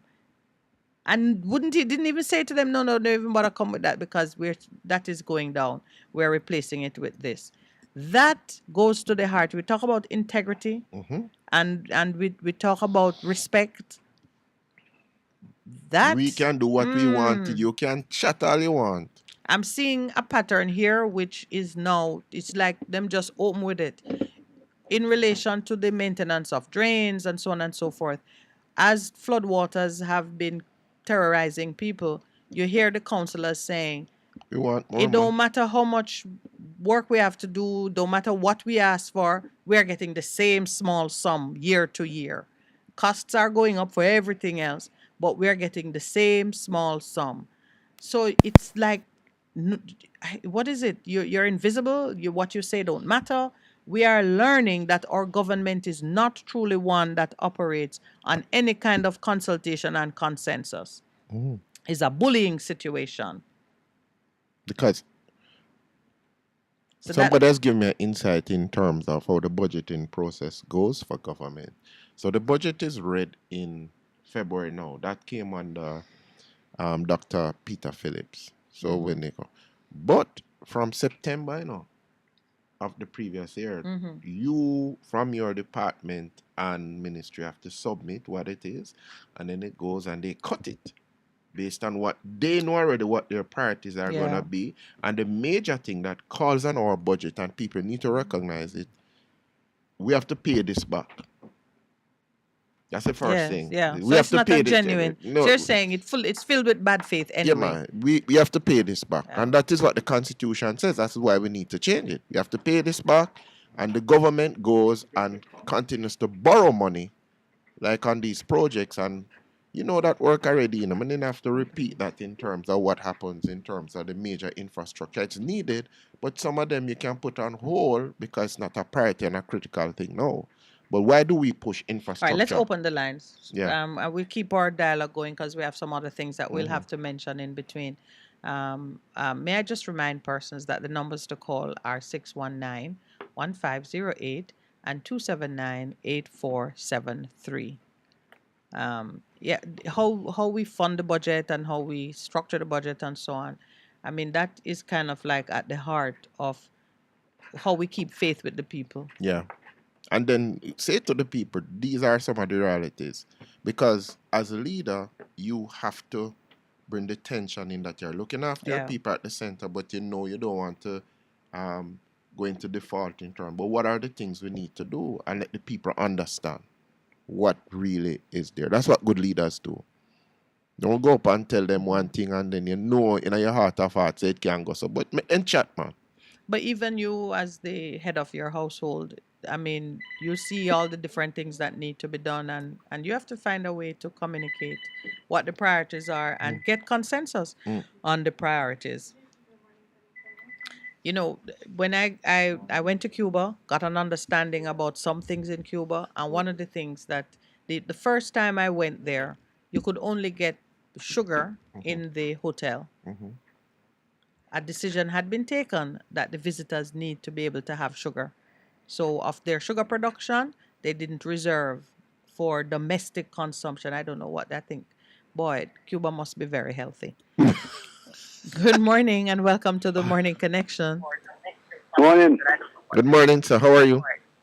Good. Yeah, do you remember that incident with Dr. Chan on Black River? What about Dr. Chan and Black River? What incident is that? Did you remember that incident down there with the gun incident on a Black River with Dr. Chang? There's a gun incident? Tell us about it. I don't remember. You remember when the gun did pull down a Black River, it Dr. Chang only one time. You didn't remember that? That's a long time. That's a long time. It triggers something, but that seemed like something from in the 2000s early, not recent. But go ahead. Yeah, in 2007 go up there. You remember? I don't remember. If I say I don't remember. But I forgot looking at the archive. But anyway, go ahead. Most of the crime are committed in a Montego Bay, in a Dr. Chang constituency, you know. That's what the data telling us? It's most of the crime down there. You remember that man? When they go take out over Tivoli Garden when the police when go down here. You remember that man with Mr. Adams? No, you. When the man that came from Montego Bay was hiding in the house in Tivoli Garden. Lord Rusty, you get us there. We don't remember. But I take your point. point. You see what happened, these journalists not investigating, so they don't remember nothing. Okay. Jamaican journalism is not a journalist, it's a bunch of yes men and yes women, them, Who you calling yes men and yes women, Rusty? Me and Pastor? It's a bunch of yes men and yes women, them, and some little wimps, them, who surrender the right to dissent. Okay. Look at Jamaica today. You know, you're one of the journalists saying nothing. All of them, where are they? Okay. So what are you, Rusty, what are you saying now? What is your issue of concern? I'd have to go check and see what you're talking about. It probably happened because you're a good archivist of information that we don't know about. But tell us what is on your mind this morning. All of this reporting and crime, I don't believe it, Okay. No, I mean, all of this reporting and crime on TV, this is just a stage show, I don't believe it. Look what happened in Augusto. Look what happened in Augusto on the day before yesterday. Yes, 2 young men. You remember? Yeah, no, sorry, not 2 young men. 3 killed in Augustown Saturday morning. While Augustown has police presence there that is supposed to maintain some order. I have police present here. I have Zozo, here has card to get to understand. And this was in the early morning hours, around 4 a.m., I think it was reported. So those are the hours when you expect, patrols and so on to be most effective. So all is happening in the country. Government don't have no answer to crime. Look at that man. Look at that man from Rwanda. No one a European country. I don't remember exactly if I the Netherlands, if I not Dutch. Them are doing the same thing what England are do too. I said I go send prisoner down Rwanda now. For thing there. You don't hear it on the news. But what's the connection, as you see it, Rusty, to what's happening in Jamaica? Because we know that the Rwandan president made that deal to be like a holding place for Africans, but that man, that man now Rwanda there, he's a puppet of the West, and Britain and Europe, He is a puppet now. He is a puppet in Africa now. He's the puppet leader in Africa, The man from Rwanda. Rusty, I have a different opinion, but I'm not going to challenge you on yours. And this Prime Minister, well, I don't know if he say. He come like him just a yes man. I never hear him say no yet. To no foreign company. I never hear him say no. Him always yes, and I agree. With everything. Well, boy, Rusty, you're a step ahead of me with that because I wish that we could hear more of what he's thinking and saying.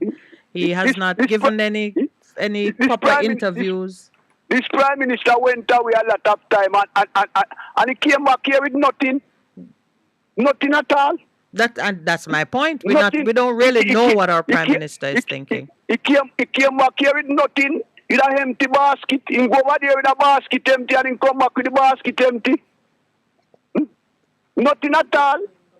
So what would you want him to bring back from overseas? Because we kind of tired of the Trojan horse gifts that come. No. But if you spend money for travel, if you spend taxpayer money for travel, are you travel? You must bring back something. Well, you should at least come and talk to your people. You know, must bring back something if you have spend taxpayer money and not travel. You know, if you bring back something, what we getting for it?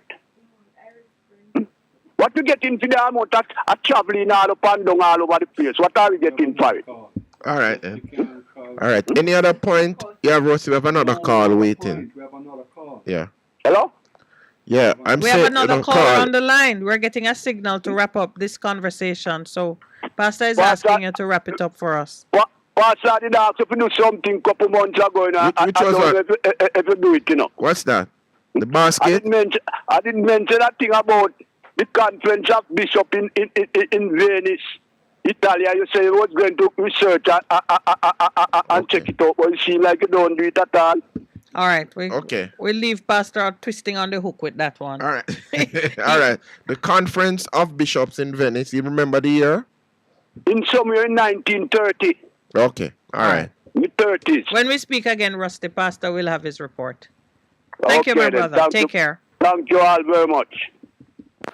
Good morning. Welcome to the Morning Connection. Shalom, shalom. Good morning to you, sir. How are you? Blessings and good day to you, Mr. Pastor Percy. Blessings and good day to you and yours, Mr. Thank you, sir. All right. Same to you. A minute, rather. My topic of concern. Yes. It was alluded to in regards to the killing of those three beautiful young men, young In lives. Auguststone. It hurts, you know. Yeah. In Augustone, just like that. And Yeah. nobody seems to hear anything or see anything. What is it said that the eldest one is 19? Yeah, they're young boys. 18 and 19. Mm-hmm. Oh, man. It's sad, you know, and I will continue anyway. My topic of concern because you were speaking briefly on the issue of the budget. Yes, our budget, Jamaican budget.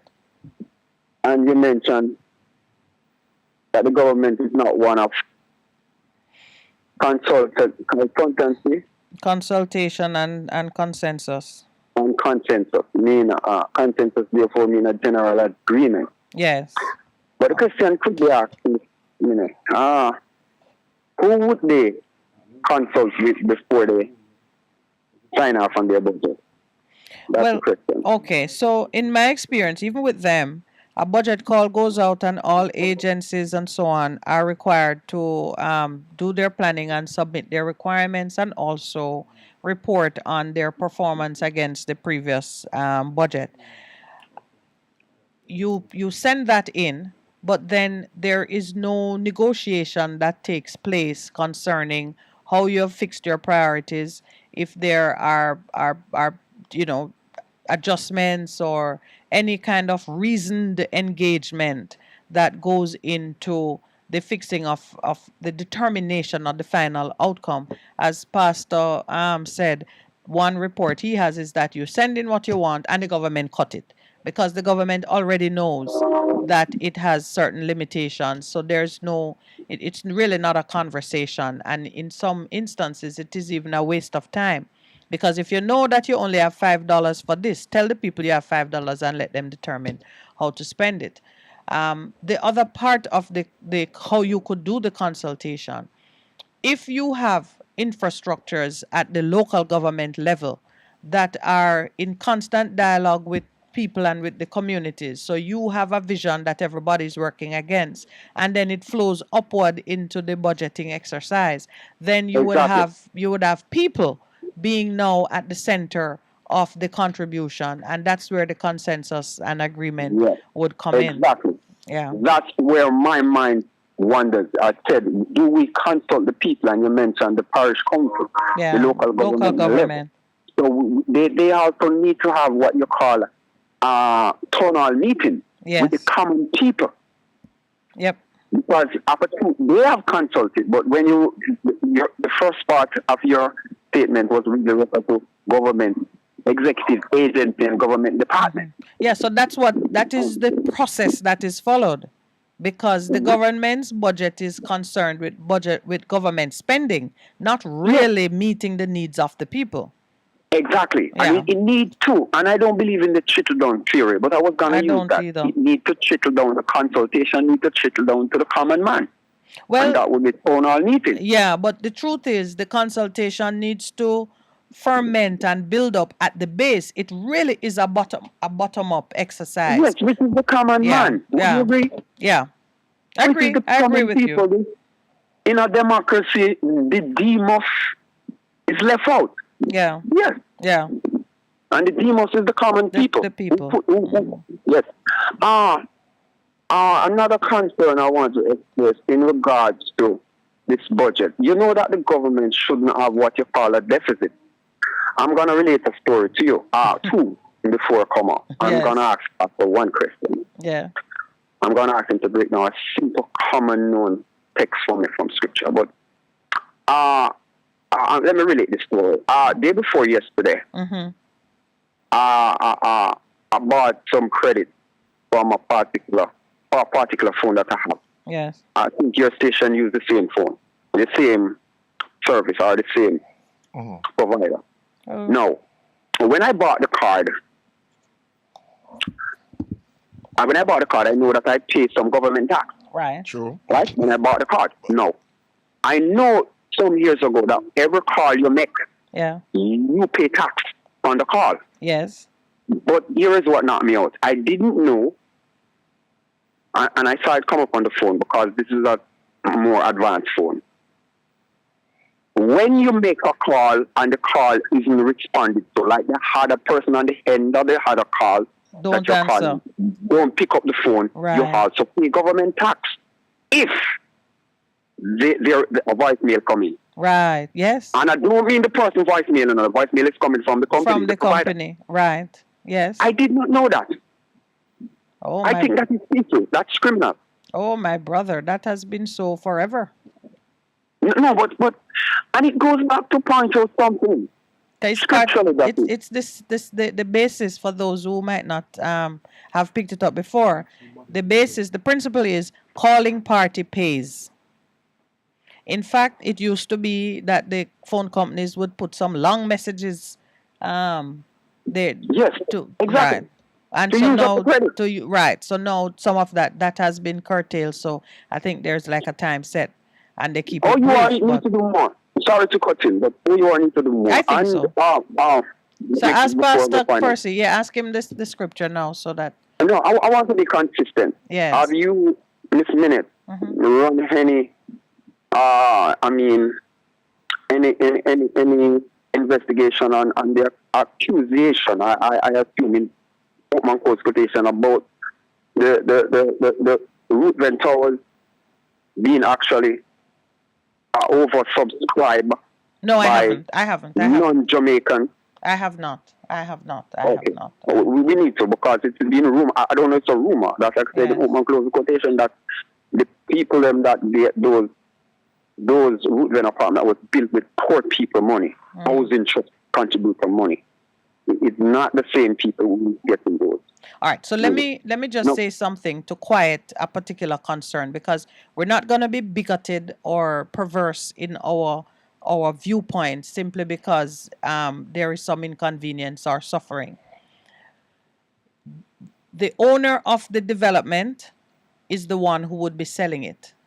If Housing Trust qualifies someone to borrow poor people money to participate in the purchase, that's a separate matter. And if the person is a contributor, then if they meet the eligibility requirements, whether they are local or foreign, I don't think Housing Trust money, I don't think you have to be a Jamaican to borrow from the Housing Trust. I think you need to be a contributor. If you're a contributor. Yes, you need to be a contributor. Right, so it is entirely possible, and there'd be nothing unlawful about a foreigner buying one of those units, even though Housing Trust money went into the development, or even a foreigner borrowing from Housing Trust and putting their money in it. The real question that should occupy our minds is whether Housing Trust funding the development of certain properties is a good policy. I could go further, but let me just ask the question. Let me give somebody else a chance. Sure. Pastor, personally, blessings to you and yours again. Yeah, man. Yes, I want to. We still have something to. Yeah, man, we do. But I'm just gonna drop this in the mix, and I'm gonna call her if I have the chance later. Could you please break down John 3:16 for me? Okay. It's the most common known text. From a baby born, from the baby born, he's going to start crying John 3:16. All right then. Okay. At least from a Jamaican baby or any baby. All right, my brother. Thank you very much. Okay. All right, All right. Papa. Yeah. I need to hear the results of it today now. All right. Okay. I'm going to call back when I get the chance. All right. It's time for a station break, so please stay with us. We'll be right back. Best FM 100 on your dial. Keep For a listening. better choice in all your electrical supplies, A, authorized 3M dealer and better brand names. B, better service including free island-wide delivery. C, all major credit and debit cards accepted. It's ABC Electrical Sales. Shop number 8, Hagley Park Plaza, Kingston 10. Open Monday to Friday, 8 a.m. to 5 p.m. Saturday, 8 a.m. to 4 p.m. We make your electrical jobs as easy as ABC. Call 754-382-528 or fax 754-3659. ABC Electrical Sales, for a better choice. Looking to clean your vehicle super clean? 123 Clean Car Wash, located at 2 1/4 Osborne Road, Kingston 10. Entrance on Grove Road, below Tropical Battery. They wash and vacuum, undercarriage wash, engine wash, polish and compound, shampoo and detailing. Call them at 876-631-3400. 123 Clean Car Wash, the best in the business for a cleaner wash. Believe me, it's so easy. 1, 2, 3. The Morning Connection is not your usual talk show. We aim to stimulate discussion and chart new paths to self-empowerment. So please join us, Minette and Percy, on The Morning Connection, Mondays to Thursdays, 6 a.m. to 10 a.m. on Best 100 FM. It's good, it's better, but nothing beats. Best Good morning and welcome back. We have a caller on the line. Good morning. Good morning. Thank you so much for holding. How are you, my brother? I'm good enough. I'm good, giving thanks. Excellent. Me reason this morning about children. Yeah. And children rights and the rights of parents of over them child or the state. Go ahead. Yeah. And to me, a one ruler creation of, and that is the creator. So a parent or a state or an elder person only responsibility them have over a child is to just help them to understand there's right and wrong and them need to do right. But otherwise, I think everything should up to the individual to choose what they want to choose. As long as they're not doing nothing wrong, your age is supposed to have nothing to do with what you choose. If you're young and you choose to feel like you want to be a singer from as young, you're free, As long as you're not doing nothing wrong, you're supposed to free to make your own choice. And the state is supposed to dictate to you what to do, If them have COVID and them have vaccine, you can't help. And we have means and ways to prove what me can do will help me and help others too. You have no right to mandate nothing for me, Because we are all free creatures in God's sight. As long as you're not doing nothing wrong and destructive, every individual should make their own choice, What do you hear me? Yeah, man. We're listening. I'm thinking through what you're saying because you're promoting maintaining the independence of the child's freedom to think and act and so on, and putting the parent in there only as someone to safeguard the child's, moral development and I guess taking care of them. Yeah. But outside of that, provided the child not doing something wrong or destructive, let them be. Let them be. What do you mean? I want a reason for something X. I think Theory X. Theory X and Theory Y, yeah. Yeah, and thing, and like the government, I said the people them want to know work or strive or something. But the point is, to me, even if that is so, say people them intend fake. In my understanding, we have three spirits inside of us. One that urges to do good, one that urges to do bad, and one where they call our spirit. That is our spirit where we are going to choose whether we are going to follow the one that choose where urges to do bad, or the one that urges to do good. Right? Which one of them you plan to be a slave to, or a servant to. Right? But even if the government are those who claim to them up there in a position, it is not your responsibility to oppress people because of their weaknesses. You're supposed to be guiding them, showing them the right thing to do, set laws that them have to do good. You know, that's what law is supposed to do, you know. You have to do the good. But you know, Wayne, what you're saying sounds good, but when I think through it, I'm seeing where there would be an absence. Children, people, everybody need to have some boundaries established that govern how they make choices and take decisions. And it's not, boundaries don't exist in an atmosphere of neutrality, where I give you the one hand and the other hand, and I leave you to choose. If children are not raised to recognize and to erect boundaries appropriately, they're not going to be able to make good choices. So raising a child is more than creating an environment for or leaving them free to make their own opinions and choices and so on, provided they're not harming themselves. I am very definite in my interaction with certainly my own child and children who are around me. I'm very definite in guiding them to make a specific choice, because in many ways, any legacy, any cultural value that I pass on is going to be dependent on how I teach them and what I teach them.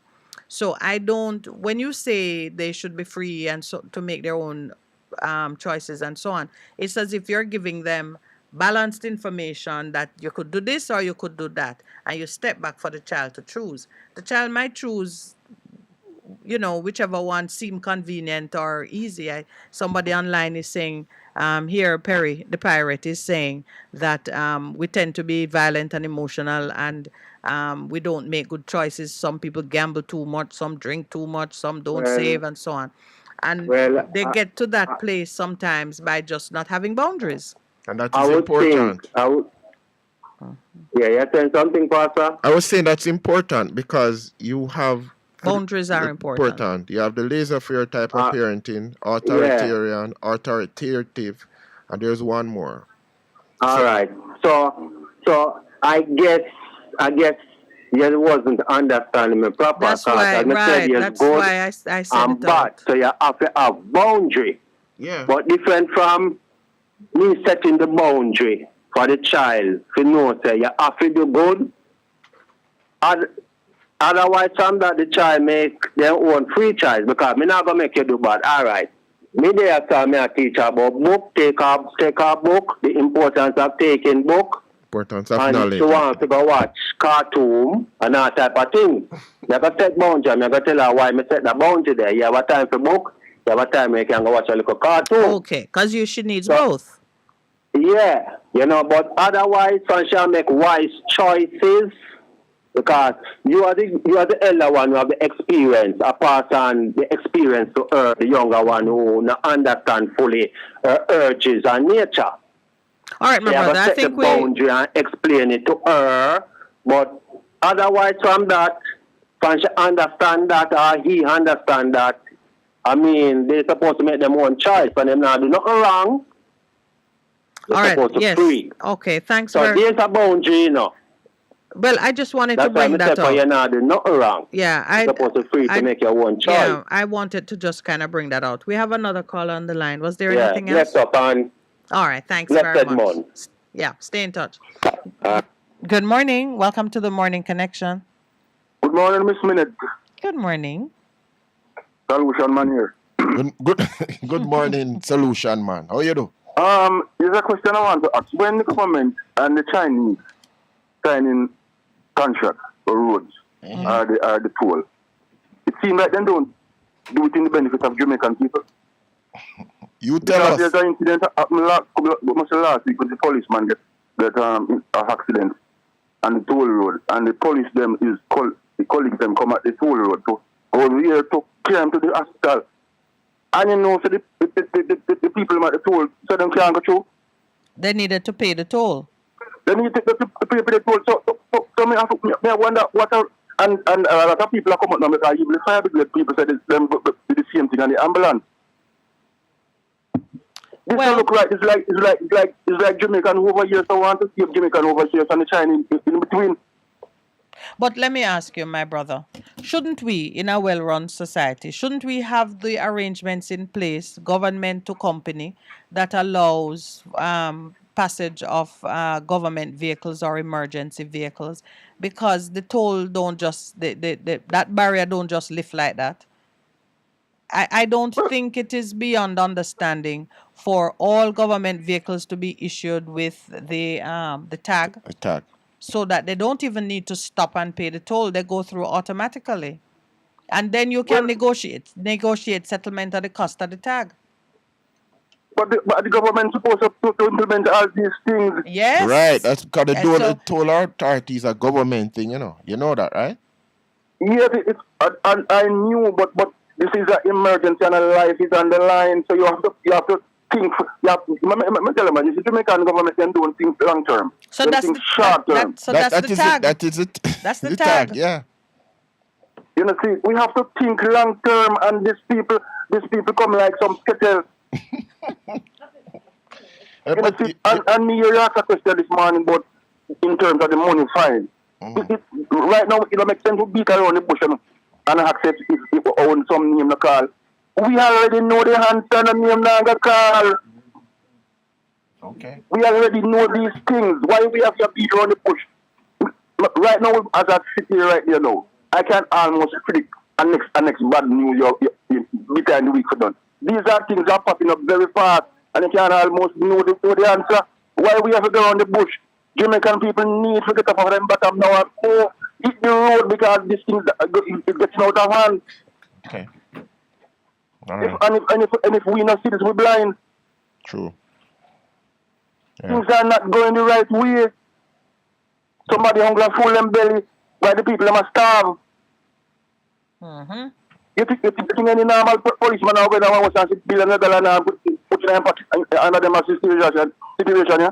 Well, the police them are hungry. Well, listen to me.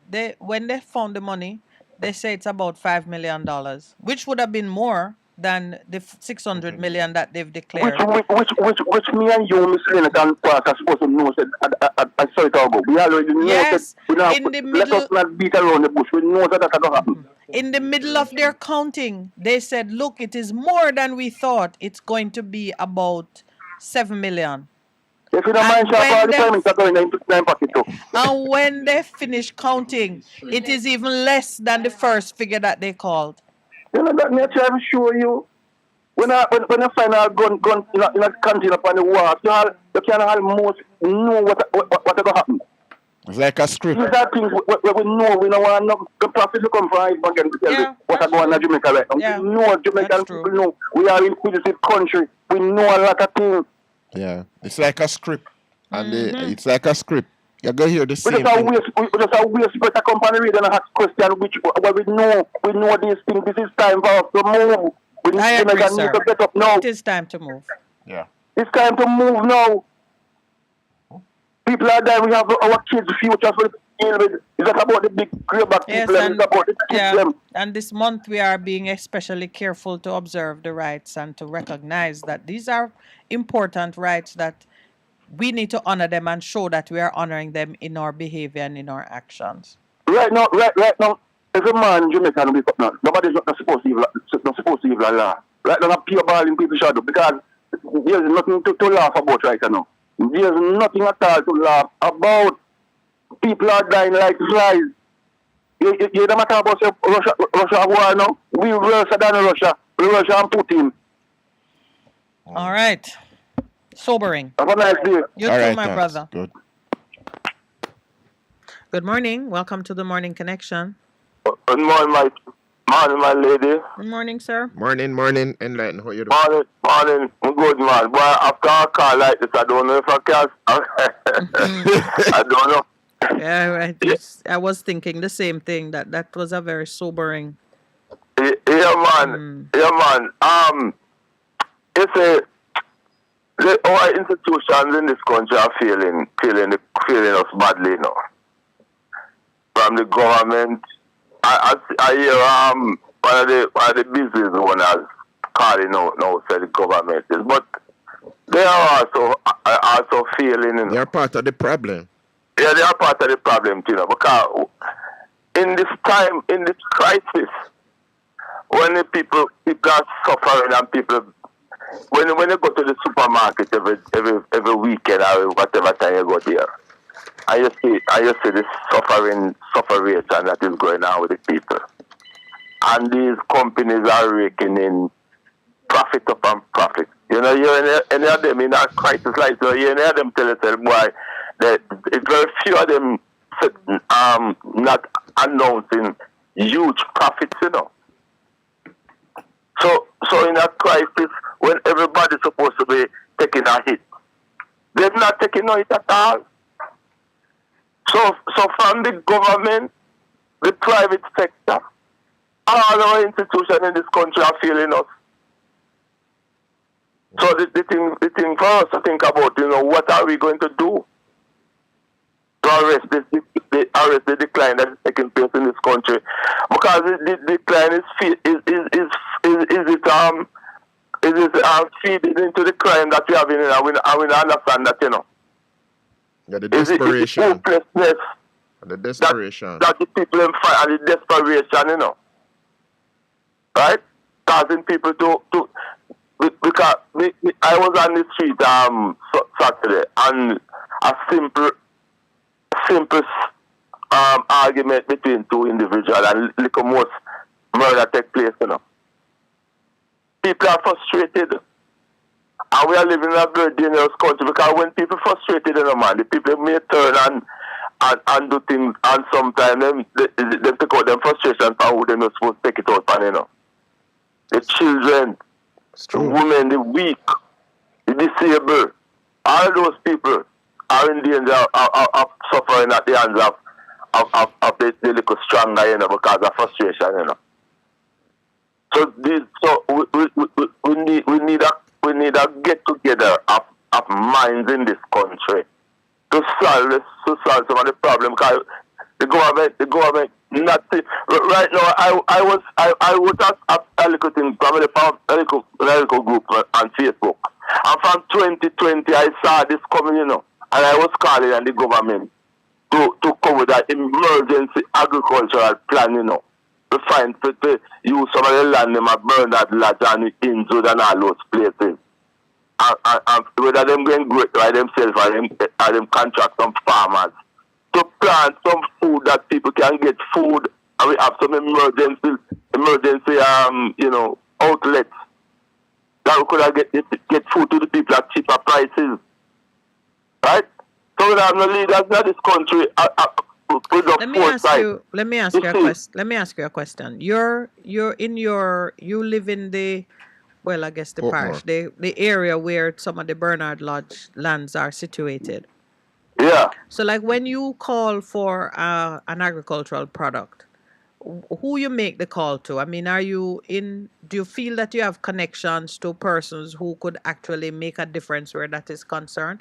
Because I see the advertisements for Bernard Lodge to be divvied up for the development thing. I've never seen your call for the project, but I certainly see the multitude of advertisements for people to respond to the RFP. Yeah, my sister, but that is going to people with capital, you know. No, I'm asking you, do you feel as a member of the community that you have any connection, any voice, any place that you can go with a call for an agricultural project in the land in your community that could be part of the food security system for your country? No. Okay. Wow. No. those things are set up on a merely commercial thing, you know.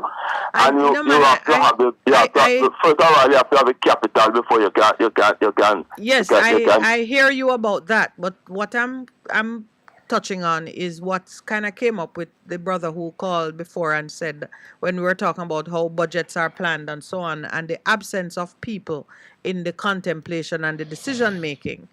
If I live in a community and a piece of land owned by government is to be developed for something, and I know that there is a need right now for us to use it for something else, I must can find somebody who I can speak to about it and feel that even if in the end them disagree with me, but to as a citizen of mature years, to not have any connection or feel that you have a place to at the table. Yeah, it is. To come No, together. but the system not set up like that, you know.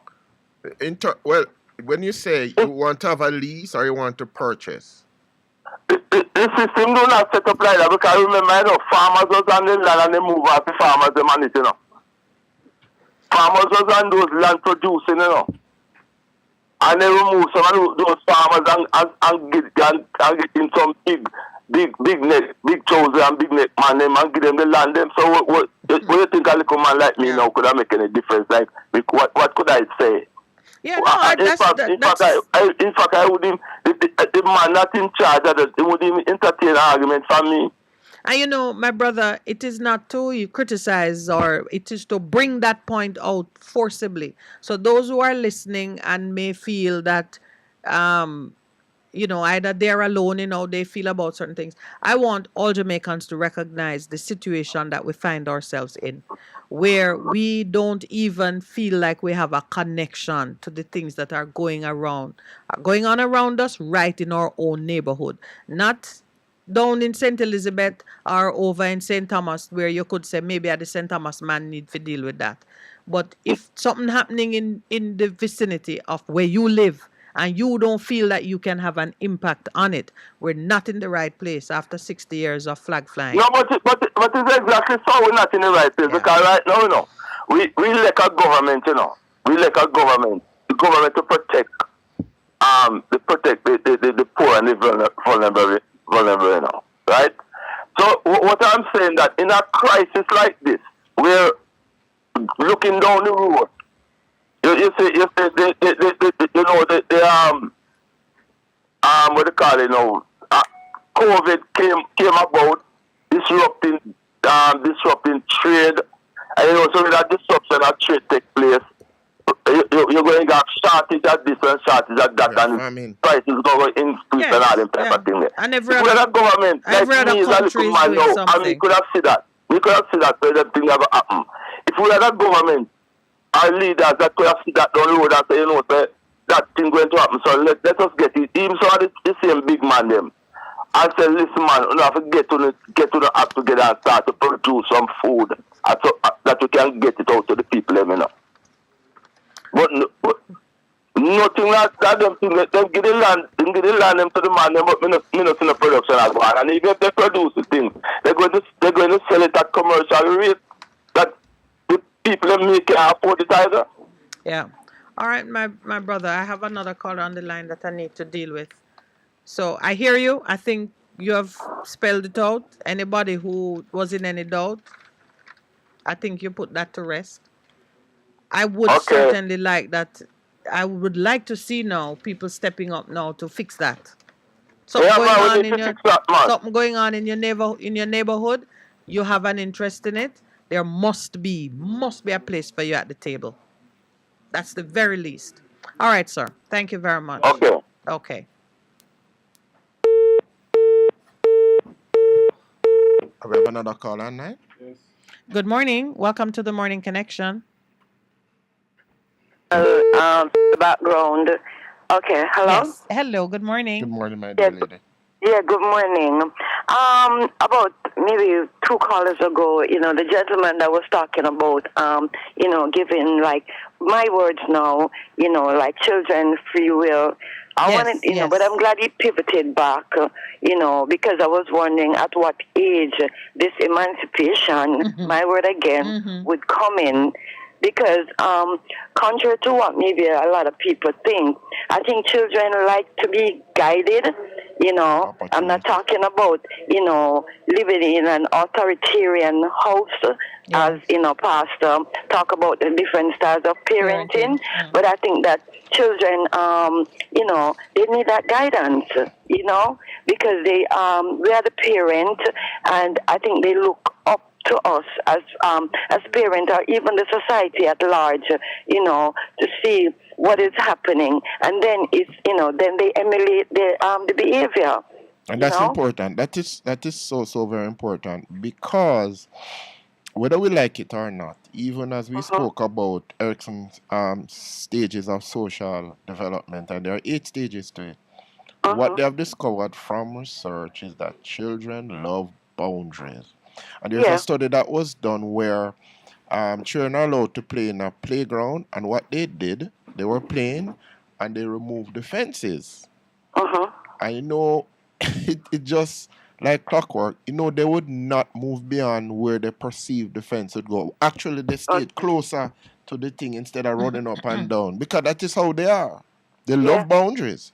Because something, because child psychologists will tell you that they use this term tabula rasa. We are all born with it, a blank slate, and it is what is written on that slate, during the stages of development that we maybe, gravitate to granted that, the societal norms and all of that, we're going to follow them, because every culture has its different norms and, that they follow. Yeah.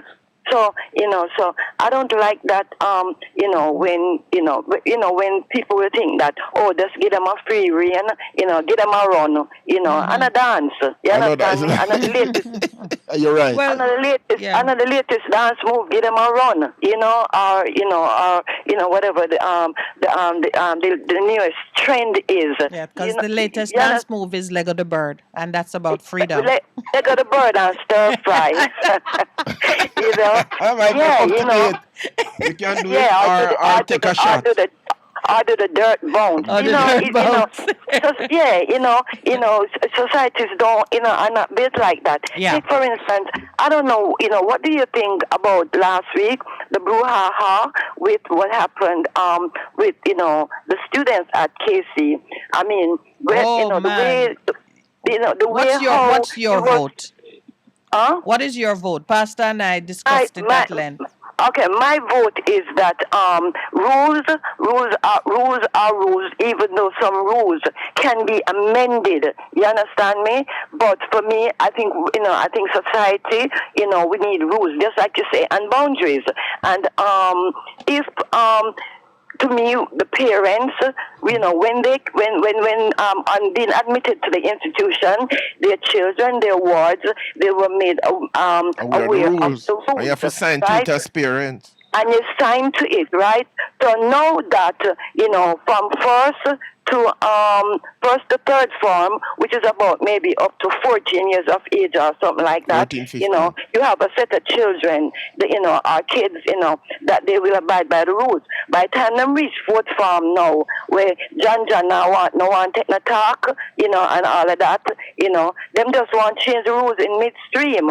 And some of these parents at that age, them can't talk to John. So John gone to school now, and is a poor, overworked teacher, that have to deal with that behavior. Teachers have to be psychiatrists, they have to be caregivers, when they should be doing lesson plans. You've said so much, and it's interesting that you call on this morning when we're talking about the rights of children and the fact that some of those rights exist independent of how parents might feel, but also that parents are accountable for some of the things that we see with our children, and the children should not be punished when the parents fall short in how they carry out some of those responsibilities. But the way you have positioned it makes it difficult to, there's really nothing to complain about what you have said, because it Yeah. is true that rules have value and they create boundaries. And it is Yeah. true that sometimes it is the school that will help the parents to manage a tough situation that's going And on in without the home. in closing, because Yes, and in we close. closing, Yes. without rules, to me, even the civil Yes. ones, there could be anarchy, within the said society that we are trying Of course. to build. Yes, yes. Yeah. And just the discipline of obeying rules is something that Yes. has to be Important. learned. Prepare yourself. All right, my friend. Thank you so much for sharing with us this morning. We're at the Okay. break now. Thank you. All right. Thank you. And please stay with us. We'll be right back. Best FM 100 on your dial. Keep listening. Praise the Lord, praise the Lord. God is good. This is already pastor and friend, Reverend Simon Peter Jones, inviting you, my friends, to listen every Tuesday evening on Best 100 FM at 7:30 p.m. for the program The Voice of Hope, as we extend hope to the hopeless in this dying world. God is good. Be encouraged. Hope is in the Lord.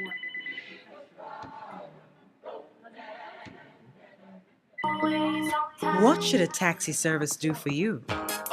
On-Time Taxi Service is more than just a ride to the other side of town.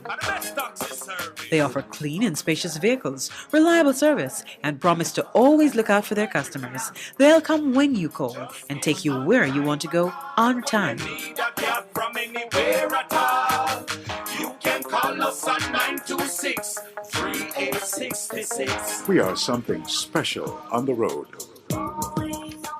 For a better choice in all your electrical supplies, A, authorized 3M dealer and better brand names. B, better service including free island-wide delivery. C, all major credit and debit cards accepted. It's ABC Electrical Sales. Shop number 8, Hagley Park Plaza, Kingston 10. Open Monday to Friday, 8 a.m. to 5 p.m. Saturday, 8 a.m. to 4 p.m. We make your electrical jobs as easy as ABC. Call 754-382-528 or fax 754-3659.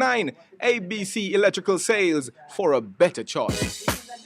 Vejan Printers for all your printing needs. We specialize in calendars, flyers, brochures, and more. Call us today at 968-7506. That's 968-7506. Or visit us at 4 East Bloomsbury Road, off Hagley Park Road. Vejan Printers, your best choice in printing. It's good, it's better, but nothing beats. Best FM.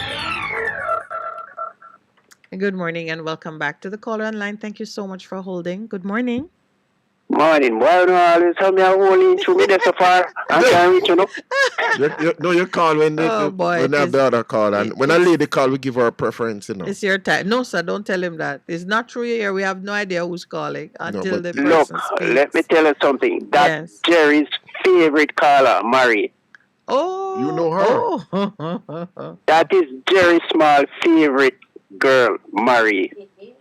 But when I notice when Jerry disagree with some people on the line, they call you people to get pampered. Jerry disagree with her about the school trimming. So she don't satisfy, so she had to call you guys to get to put in a vote for pastor. So we've pampered her. Is that the one that is sold in a pack of 3? Or a different? How you get a box of Pampers? So anyway. You know, I don't have a problem with what you're saying, you know, but I think she's wrong. Slavery was legal, wasn't it? Yes, I had to fight against it. Well, you know, But my we fight view, against it. Don't send We home the fought children. against slavery. Don't punish the children for the actions of the parents We're who make talking them come about out of the apples house. and oranges. What you calling about this man in Santa? Talk up your things, them. I don't see anything wrong with here. What is wrong with here?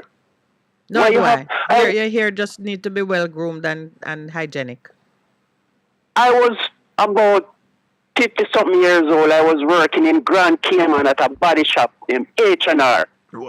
Mm-hmm. And they have a problem with me and my beard. Well, this one Jamaican, he work in the office. He was telling the white man manager for me to trim. Telling me to trim. How can you tell a man like me, a radical like me, to trim? So did it work? I see you're back in Jamaica. Yes, I left there from 2007. And he wanted them to fire me because I didn't trim. But it didn't work, I'm asking. No, I refuse Okay, from trim my hair and shave my beard to please him. Good man. I'm So assuming you were kept going it. on locks? You were going on locks? I'm assuming you kept it No, well the main groomed. thing they have a problem with was my beard and my mustache. Okay. All right. Just one Jamaican man. He had a problem with me, but I was unruly. I break some rules there. Like they wanted me to wear their shirt. You know that shirt that advertised their logo. Yes, and you refused. And for 2 weeks, I didn't wear that shirt. They'd have to pay you for that if you're advertising. And I was the only one out of 10 of us that refused from wear that shirt for 2 weeks. So he hated my guts. So what happened after the 2 weeks? Huh? What happened after the 2 weeks? Well, I went back to work, okay, fine. Okay. So you was wearing them shirt after 2 weeks? Yes, after 2 weeks, I continued. I calmed down. I calmed my mind down and started to wear back the shirt. But I refused. I was just tired of that little short up shirt. I catch me little above my belt. It was little and short. And so it didn't fit well. It never fit you well. So it didn't fit well. So you must tell them must give you a proper shirt, man. They didn't have any other size. Okay. All right then. But it might sound trivial to some, but that whole freedom of expression and the freedom to claim your identity and the freedom to represent as you see best is an important freedom. When you dig that out of people, you're halfway on the way to enslaving them. So I'm like you, my brother. If I come to your building and you give me a visitor tag, it is going to be on my handbag. Or if somebody asks me, I show it. I was working in an environment at that paint shop that I was inhaling chemical that gave me cancer. And they wanted me. They didn't concern about me getting cancer. I must shave clean like I'm some priest or something like that. I'm not hitting out against a pastor, all right? Are you saying you got cancer, or you're saying it was a dangerous? No. Oh. Okay. Yeah, because in the work environment, you are supposed to have a safe work environment, and protection should be given against inhaling those things. Something I and see they all the didn't time in concern Jamaica. about that, all the guy wanted me to do was shave and pretty up myself. I'm not. My son is doing the same thing now. He want me to shave. He said I don't look good with my beard, but that's him. All right. Okay. All right. Oh, one other thing I call about. Yes. When you live at a home, as a tenant, do you cut the yard to 50-50 with the landlord if you live there? You mean like share the expense of maintaining the grounds? You should. Yeah. You should if it is not included in the rent. Most people, when they rent, they charge you one rent and then they are responsible for certain things and they cover that out of the rent. So sometimes it depends on what your agreement is. What about paying an advance rent? If you pay, well, there really is no, you mean like a security deposit? Right. Well, a security deposit is typically held until the end of the contract when the person is leaving. If there are any expenses, then it can be deducted without quarreling and fussing. But didn't I hear one time that that was abandoned? Well, I don't know what you mean by abandon. People contract freely, so you can say yay or nay. Oh. That's all I have to say for now. All right then. Yeah. Okay. We have another call online. Good morning. Welcome to the Morning Connection. Greetings, Queen, and greetings, King. Good morning to you, and sir. Greetings to all my listeners. Morning, sir. And greetings to all the people them where have some positive information that given to you this morning, because I'm listening to all of them and it's a lot. But me have two concerns that me need to address. Yeah. Go ahead. The first one is the Jamaica currency. Our money.